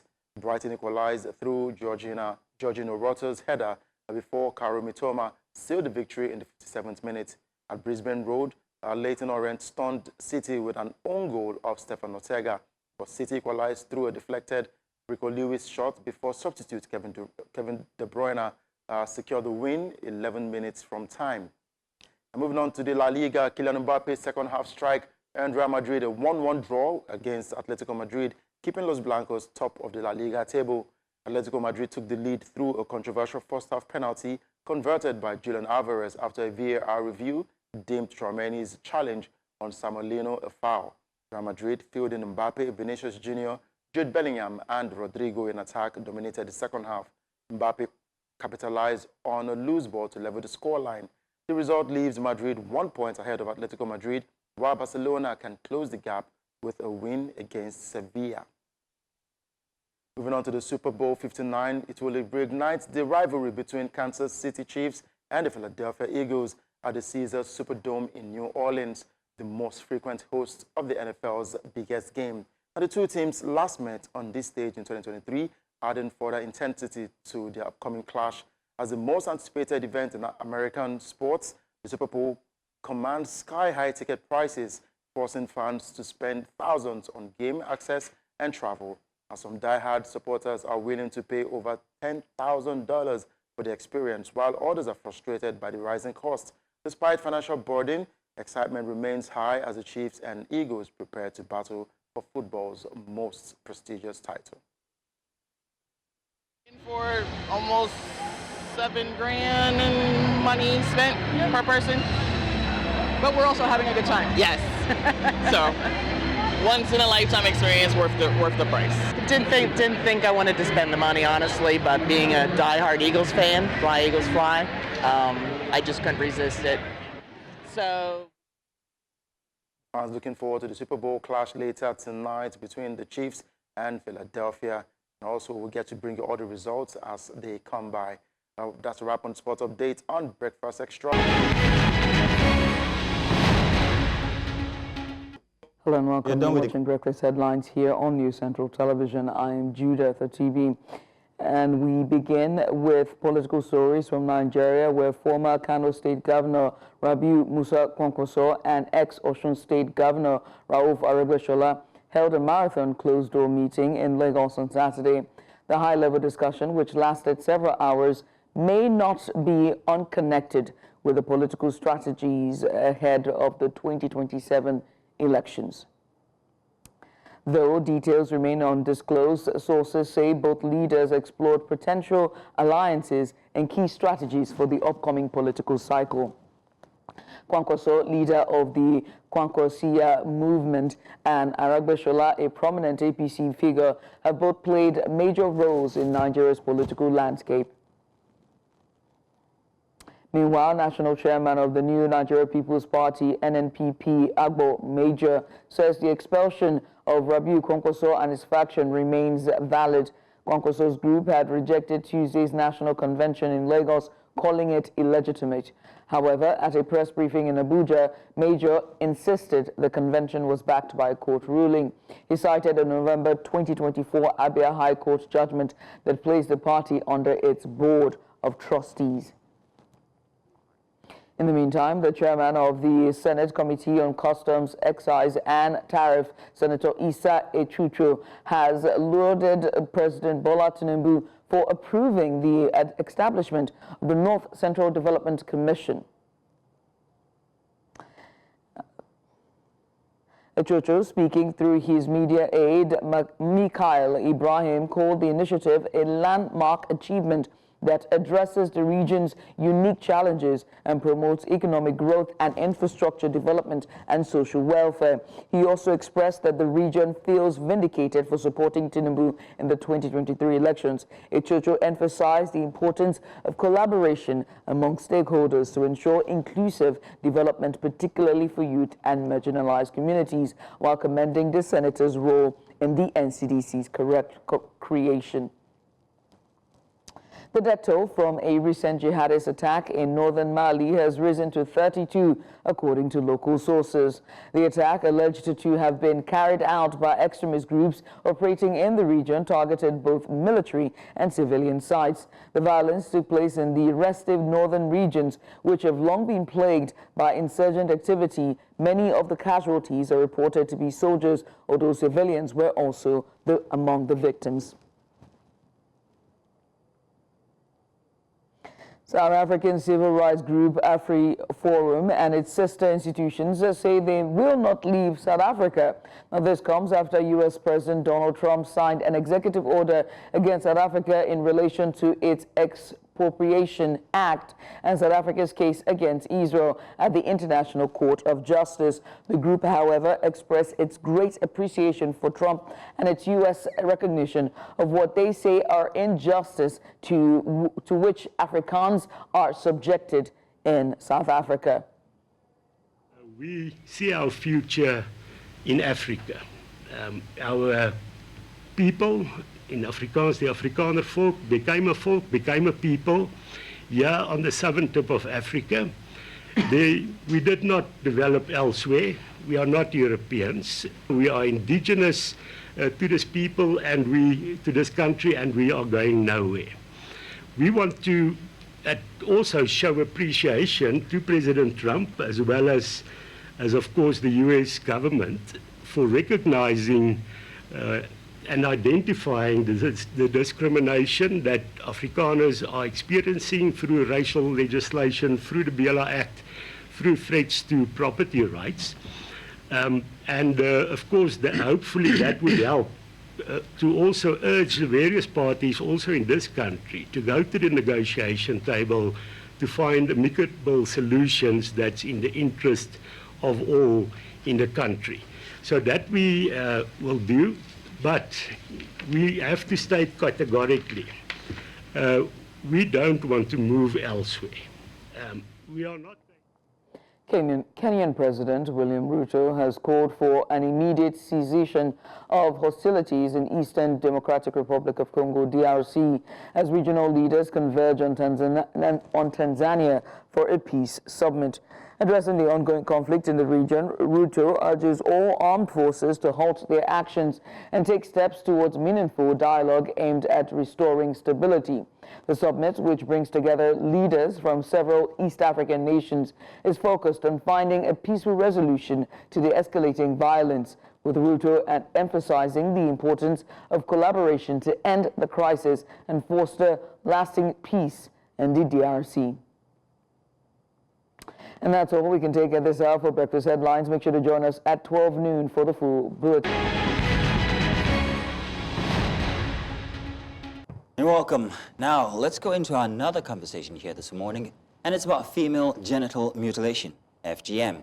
It remains a deeply entrenched practice in parts of Africa, including Nigeria, here, despite its severe physical and psychological consequences. According to the United Nations, Nigeria accounts for one of the highest number of FGM cases globally, affecting millions of girls and women. Now, while advocacy and legislation have made progress, the practice persists due to cultural, religious, and also societal pressures. So how can we accelerate efforts to end FGM? And what role do grassroots organizations, policymakers, and communities play in this fight? And so to answer these questions and join us to shed a bit more light on this issue is Blessing Eze. She's the founder of Women of Inestimable Values Foundation, an organization that's dedicated to women's. Mrs. Eze, we want to say thank you so much for joining us. Welcome to the program. Good morning, and thanks for the invite. Thank you. Now, FGM is a harmful practice, and it's yet to still persist in many communities. Let's start with why this is the case.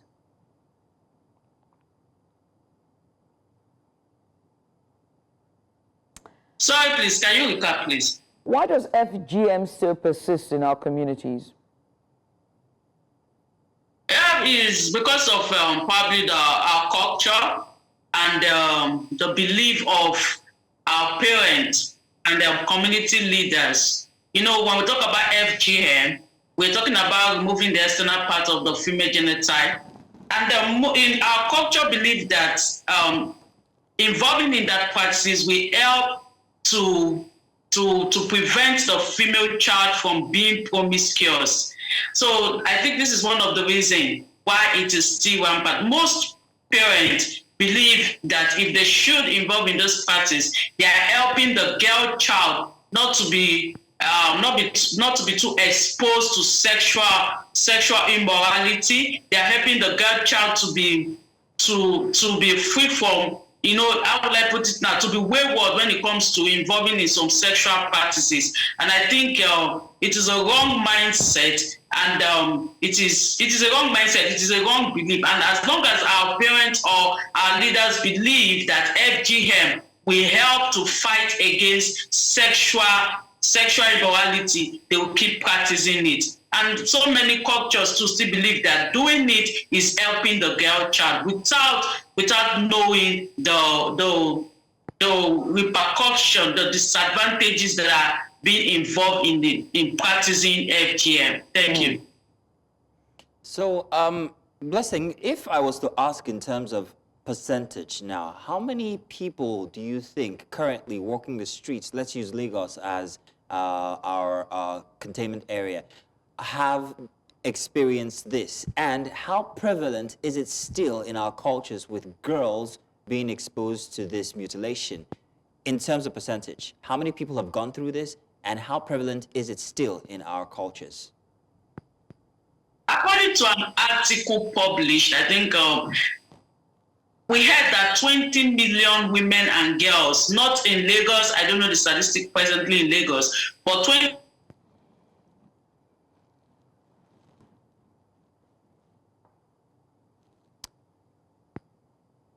Oh, I see. It seems that we're having some technical difficulties here connecting with Mrs. Blessing Eze here. We're hoping that she could come back, perhaps maybe reconnect so that we can finish this conversation about female genital mutilation. But I'll give you an experience here myself, Judy. I remember this was during school, university, and we had to make certain visits to places in Lagos, and Ekpe was one of those places. And the fact is that it's so close to home, it is Ekpe, and these things are persisting. It's actually here in our culture. But if you had asked me then, and if you ask some people now, they'll tell you, no, it's nothing that happens here in our culture. Sad. But we're told that Mrs. Blessing Eze is back on. Mrs. Blessing Eze, you were telling us about the stats, and you were mentioning that about 20 million individuals. Please go ahead. According to a publication I read online, more than 20 million women and girls have been involved in this particular act. So for Lagos State, there are some communities that are still practicing it. There are some local communities that are still practicing it. Like I said previously, it is a belief. Regardless of the state, okay, it is a belief. If I am in Lagos State and I believe that engaging in such an act will help my girl child not to be promiscuous, I will definitely get involved in it. But statistically, I can tell you that 20 million women and girls have been involved in this FGM we're talking about. And let's talk about, you were talking about the risks as well, that oftentimes the reason why why FGM continue to persist in our communities is because they don't know the risk that's associated with the practice. So let's talk about the risks, social, mentally, and also the health risks that is associated with female genital mutilation. Okay, FGM, the female genital mutilation, is an act that my organization is totally against. Okay, because of the risks that are involved in it. We have the physical risks that involves pain, bleeding. We have the psychological risks that involves like depression. When they grow up, when the girl child grow up and discover that, oh, I'm not having sexual feelings. And you discover that this was as a result of an action taken on me by my parents. Definitely such a child becomes depressed. So we're talking about the pain, the bleeding, the mental health aspect, the psychological aspect, which is depression. Then we're talking about the medical aspect. I was reading an article and I discovered that most women that have been involved in FGM, the female genital mutilation, will give birth to CS. They will give birth to CX because of the fact that probably part of their clitoris has been removed or something. So it's the consequences of FGM is something that is alarming, and it's something we must not keep quiet about. It's something we must keep talking about. And that's what most organizations are doing now, most NGOs are doing now, because talking about the physical pain a child will have to go to, even in the process of carrying that act. No, recently my daughter was telling me about a girl that this thing was done on. You know, I was like, how did you notice this? How did you know? She was like, I noticed the way she was walking. And because I've taken my time to teach her about sexual assault, rape, and all this other, so she was like bothered that as this girl be sexually assaulted or abused or something, that she was like, and she was walking in a way not normal from. Then she did a little investigation asking the girl, and the girl told my daughter that, okay, this thing happened, meaning FGM, female genital mutilation, was done on her by the mother. So that's what we're talking about, the physical consequences, the physical pains that a child will go through. Then we're talking about the psychological pain when they are growing up, it leads to depression. And what about the medical consequences? You know, it's something that should be condemned by all stakeholders. It's not something we should joke about. Thank you. Mrs. Eze, I'm going to ask you a very specific question here. And yes, I'm going to perhaps maybe ask you to get graphic with the answer. We're seeing pictures on the screen here of tools that are used for this process. And they're not exactly, you know, expensive equipment. These are razor blades or metal tools. I would like you to tell us exactly the anatomy of it. How does this happen? What happens during these processes for FGM? What is taken off of the person's body, and what instruments are used? So just so we get a very a real-life picture of what happens and how dangerous this can be. What are the risks for after using these tools as well? So I will ask for listener or viewer's discretion as you tell, but please do tell us exactly the anatomy of female genital mutilation in itself, the practice. Okay, I've not been involved in it. My mom did not do that on me. I didn't do it on my child, and I don't know of my great-grandparents. And I'm not a medical practitioner. But I think from my own knowledge, from what I know, is that there are various types of FGM, the female genital mutilation. We have the clitoridectomy, where part of the clitoris is removed. So we're part of it. We have the excision. We have the excision where I think it involves the total removal, okay, of the female genital part. Then we have the one where they have to cut and restructure the external part of the female body.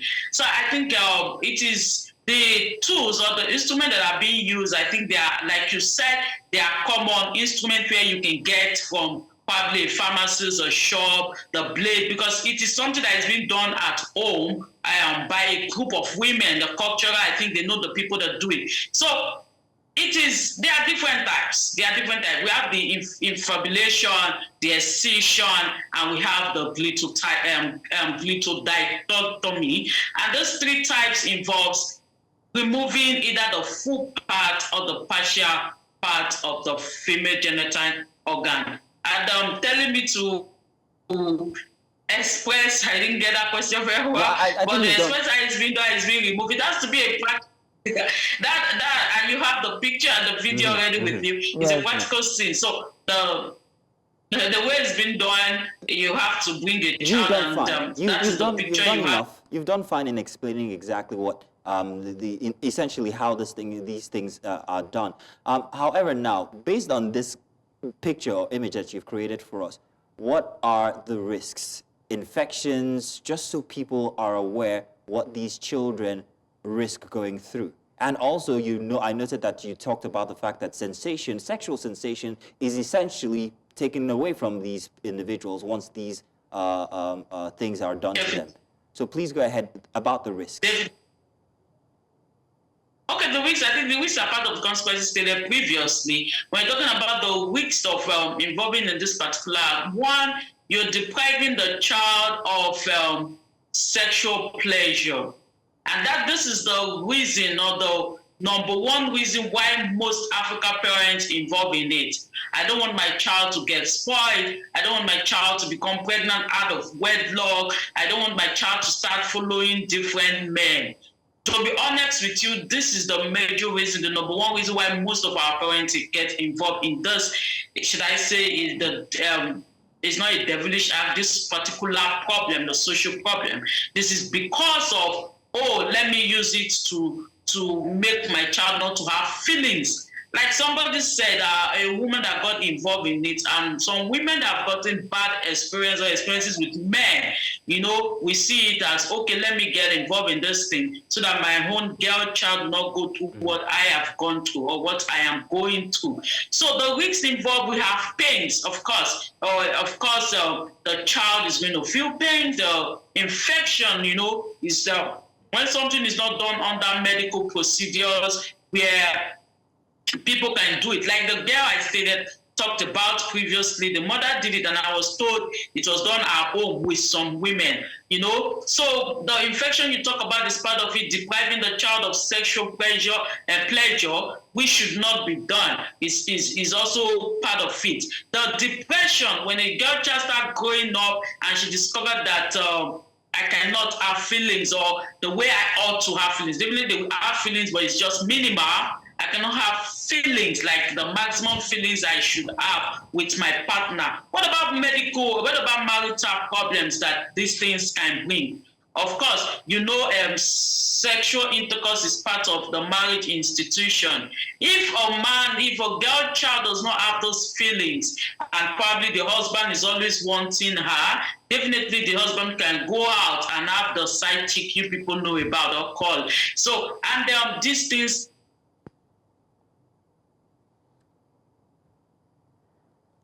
Mrs. Blessing Eze there, she is the founder. There's a lot of problems, just not to the girl child and also to the society. Remember, a child that is very happy at home will definitely impact the society. Mrs. Blessing, Mrs. Eze, many thanks for that. I mean, as you rightfully put, just looking at all of this, FGM has now been criminalized in Nigeria. It's a crime, essentially, which is filed under the Violence Against Persons, Prohibition Act of 2015. And so with all of this that you reeled out, and knowing that it's still a crime, cases continue to surface. It's still very much here. So what then is the major challenge in enforcing this particular law against the crime itself of FGM?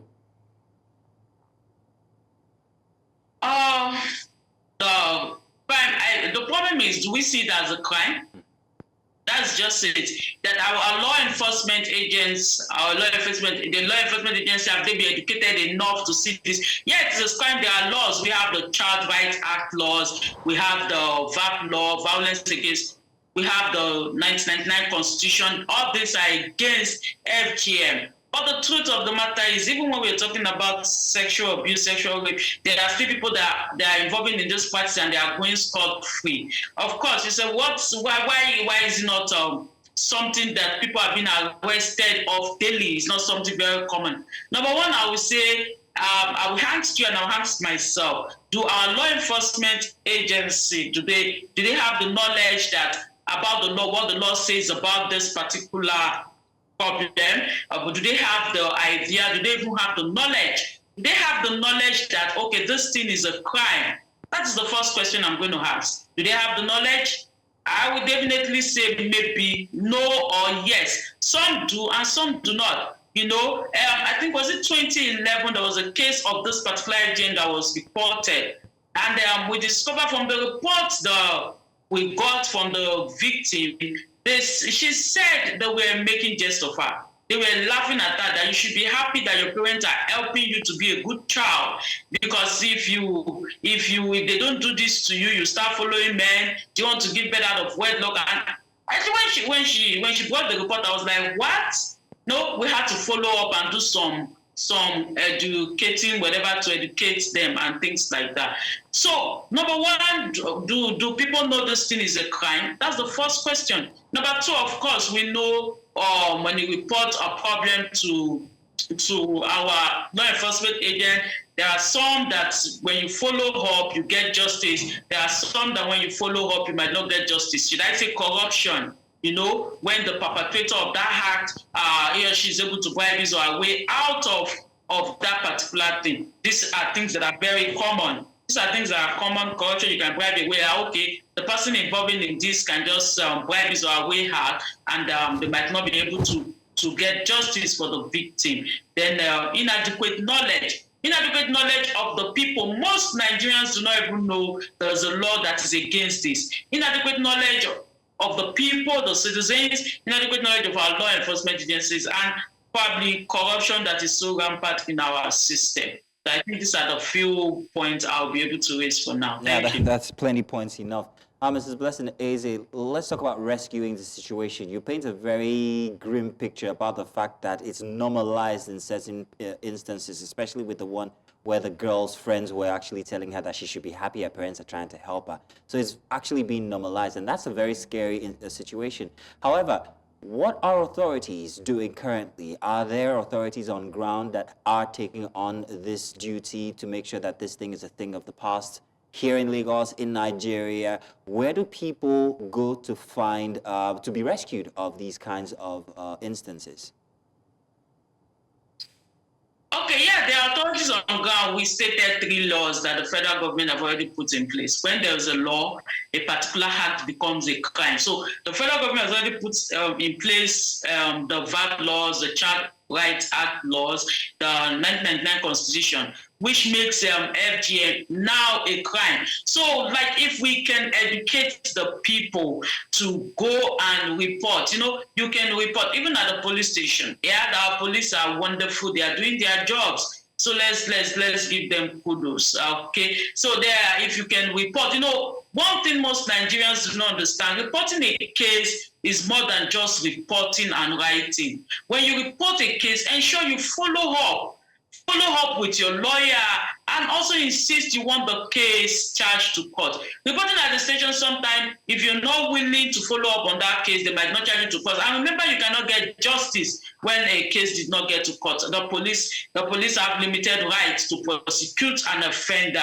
They have limited rights to prosecute an offender.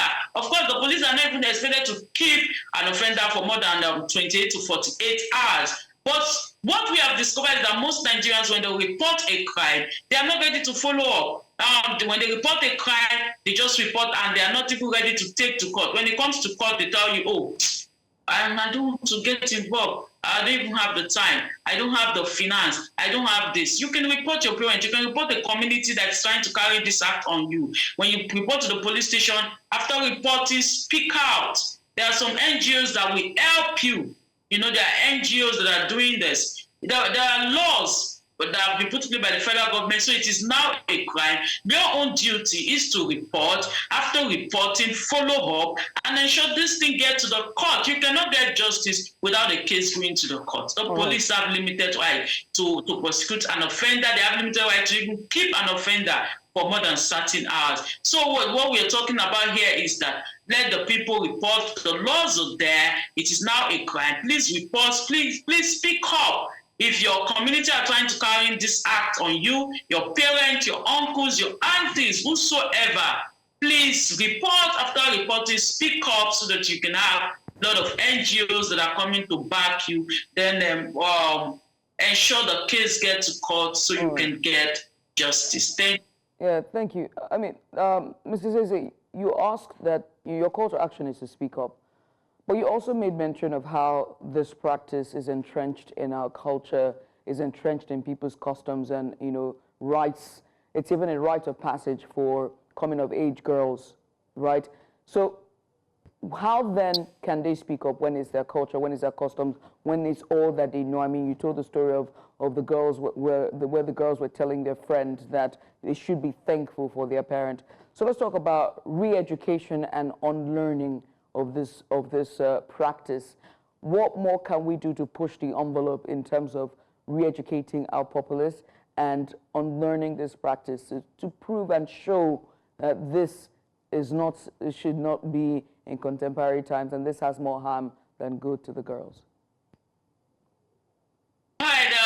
What should we do to educate the populace? What you're doing now, you're educating the populace, all right? You're educating people about this particular act, right? Now, what you're doing is a great job. Kudos, athletes, among various stations. I think yours should be the first I'm watching. I don't know. I'm not a TV person, though. I believe in researching and reading. So what you're doing now is one of the things that should be done. People, we should talk about it. It's not a duty of one person. It's not a duty of a particular community. It's a duty of everybody, the church, the religious body, the schools. You know, I expect most schools to talk about this, to teach the students. You know, it was on the system. I was expecting schools to talk about it. It should become a thing of, you know, if possible, the federal government can declare a day for it. Like, okay, we have the international body declaring CIS. The national body should also declare a day and say, okay, this particular day, all the schools should inculcate in the children the consequences of this particular act. So our federal government can do that. Let's have a national day for it. That is one of the ways. Then number two, the federal government can also probably educate the law enforcement agents. Probably a course, ensure they go for a course on this particular act. Then number three, NGOs, we can go to schools, which we have been doing anyway. My organization was in some schools under CIS to also teach them about this particular act, and there are so many NGOs that are also doing that too. So the churches should also follow suit. Churches like the Within, the Half Population, Catholic, and they should teach the children, teach them and let them know this thing is wrong. If your parents are trying to do this on you, please speak up, please do this and please do that. You know, it is about, apart from speaking up, it's about educating the people. And I used to tell people, cultures are man-made. You know, who made the culture that a female child should go through this act? They were men that made it. It's not something, it's not even biblical. Seem to have lost Mrs. Blessing Eze there. She is the founder of the Women of Inestimable Values Foundation, just giving us a bit of insight on this very important discussion when it comes to the fight against female genital mutilation and just how important it is to protect our girls and, of course, our teens. That's how we close the conversation, close the curtains on this discussion here. Mrs. Blessing Eze, I want to say thank you so much for coming on. I appreciate you for doing this because we're pretty much out of time. We'll switch gears as we bring you Focus Africa, but after the break, stay here.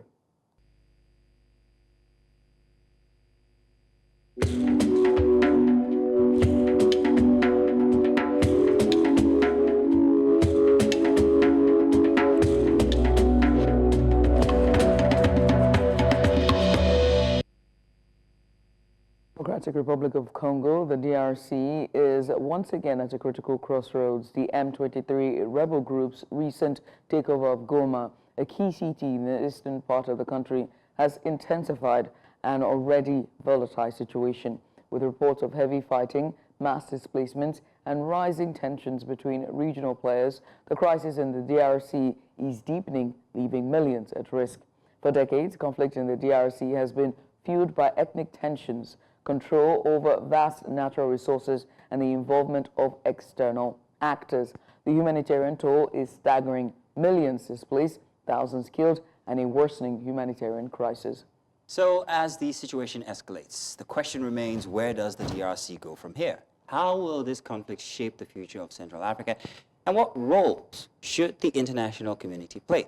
Well, joining us now to have a little bit of deliberation on this is Lionel Ndita-Birie, a political analyst specializing in African conflicts and geopolitics. You are welcome. Thank you very much, Lionel, for joining us. Let's start by asking first of the origins of the conflict in the DRC, how it involves the neighboring countries, and what elements are involved in this conflict. What elements you mean actors? Exactly. I think there are many actors here in this conflict. We have a SADC mission, which is comprised of 3 countries. We've had European mercenaries that were recruited by the government of Congo. We have a plethora of militias, local militias, which were all reorganized. They were first fighting the government, and now they are on the side of the government to fight what they call a foreign invader, which is portrayed, which is how they portray the M23.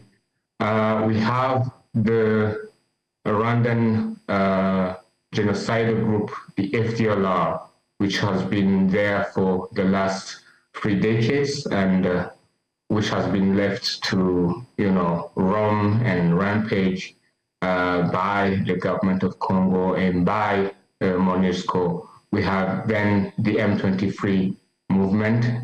We've had reports that maybe Rwanda may be involved. I've seen no evidence of that, but I wouldn't be surprised because Rwanda has a security interest in Congo in fighting against that genocidal group, which is now supported by the government of Congo. So if in a tit-for-tat kind of a response, Rwanda would support the M23, I wouldn't be surprised. We have had also reports that Uganda may be implicated.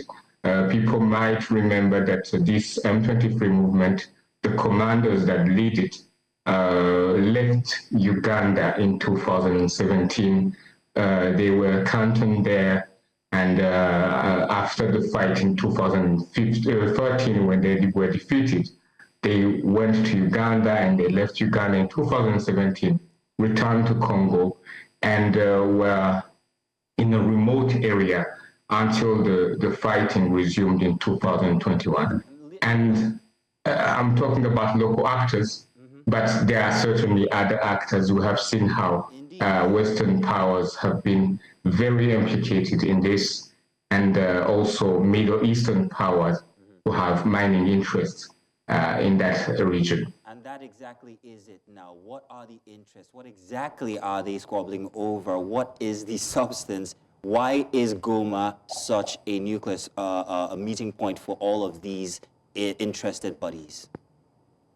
I have been asking myself the same question. The war resumed in 2021, and since then, the condemnation have been very, I wouldn't say as loud as now, but every time Goma is taken, we see a lot of reactions, and I think Goma is central to something that we should find out soon if we do some investigative journalism, but it has to be central to a trade that is now disrupted with the takeover of Goma by the rebels.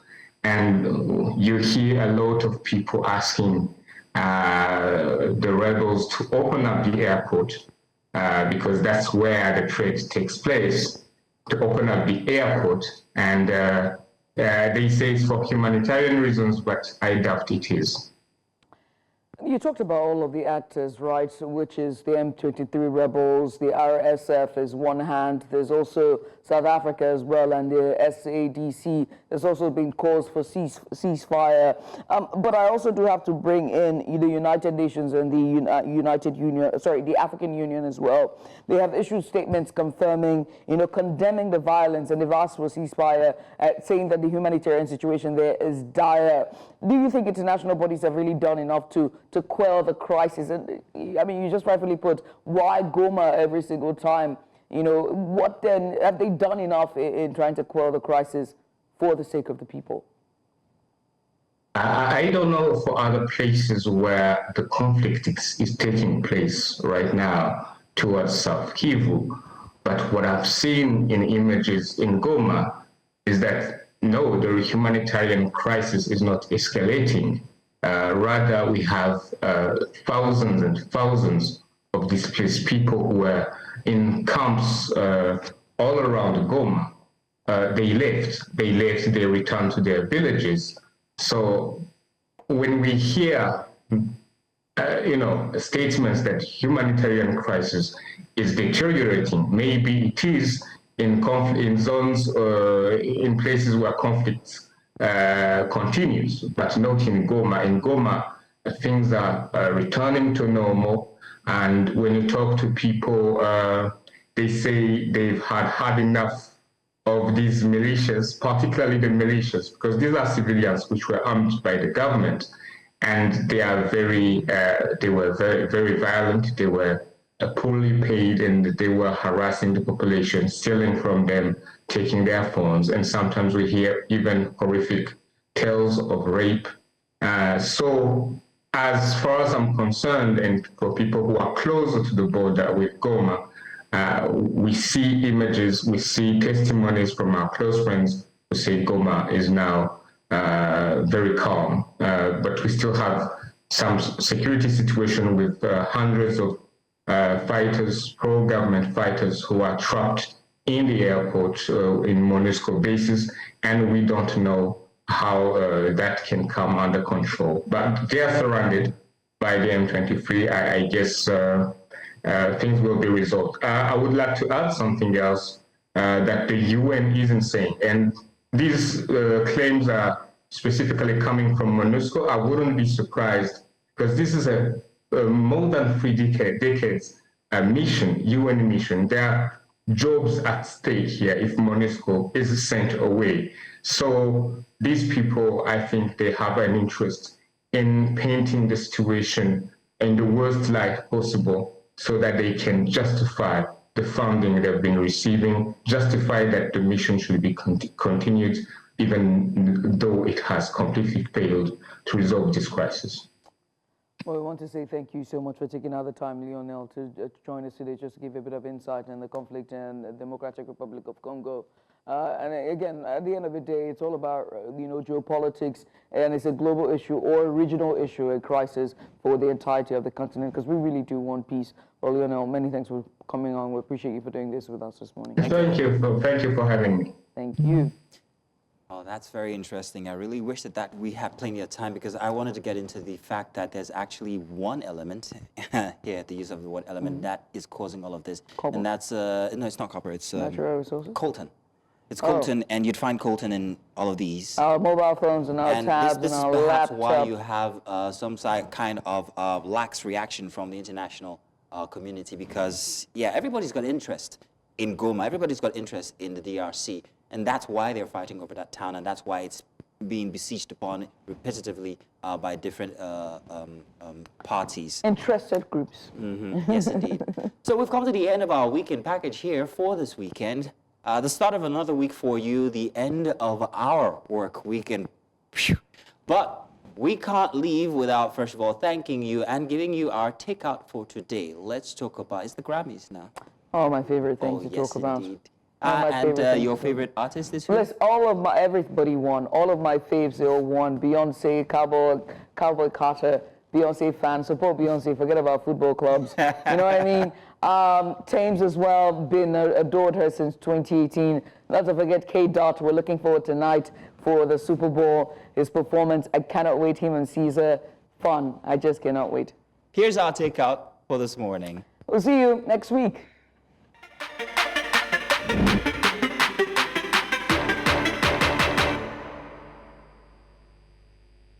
Whoa, my heart is beating so fast. I'm so sorry. I do work out, but it's not coming. It's not showing up right now. Wow, dear God, thank you so much for putting me on this stage and bringing me this team. And tomorrow is my mom's birthday, and this is her first Grammys. And I just want to thank you, Mom, because she's really done a lot for me and my brother. And oh my goodness, happy birthday, Mom. And I want to thank my team, Muiwa Wale, my beautiful stylist, Dunsin Wright, my lovely girls, Yvonne, and Rochelle and Kayla and Ashanti and Sarah. I love you guys. Thank you so much. To God be the glory, because honestly, He's changed my life so much. Thank you so much. Thank you, God.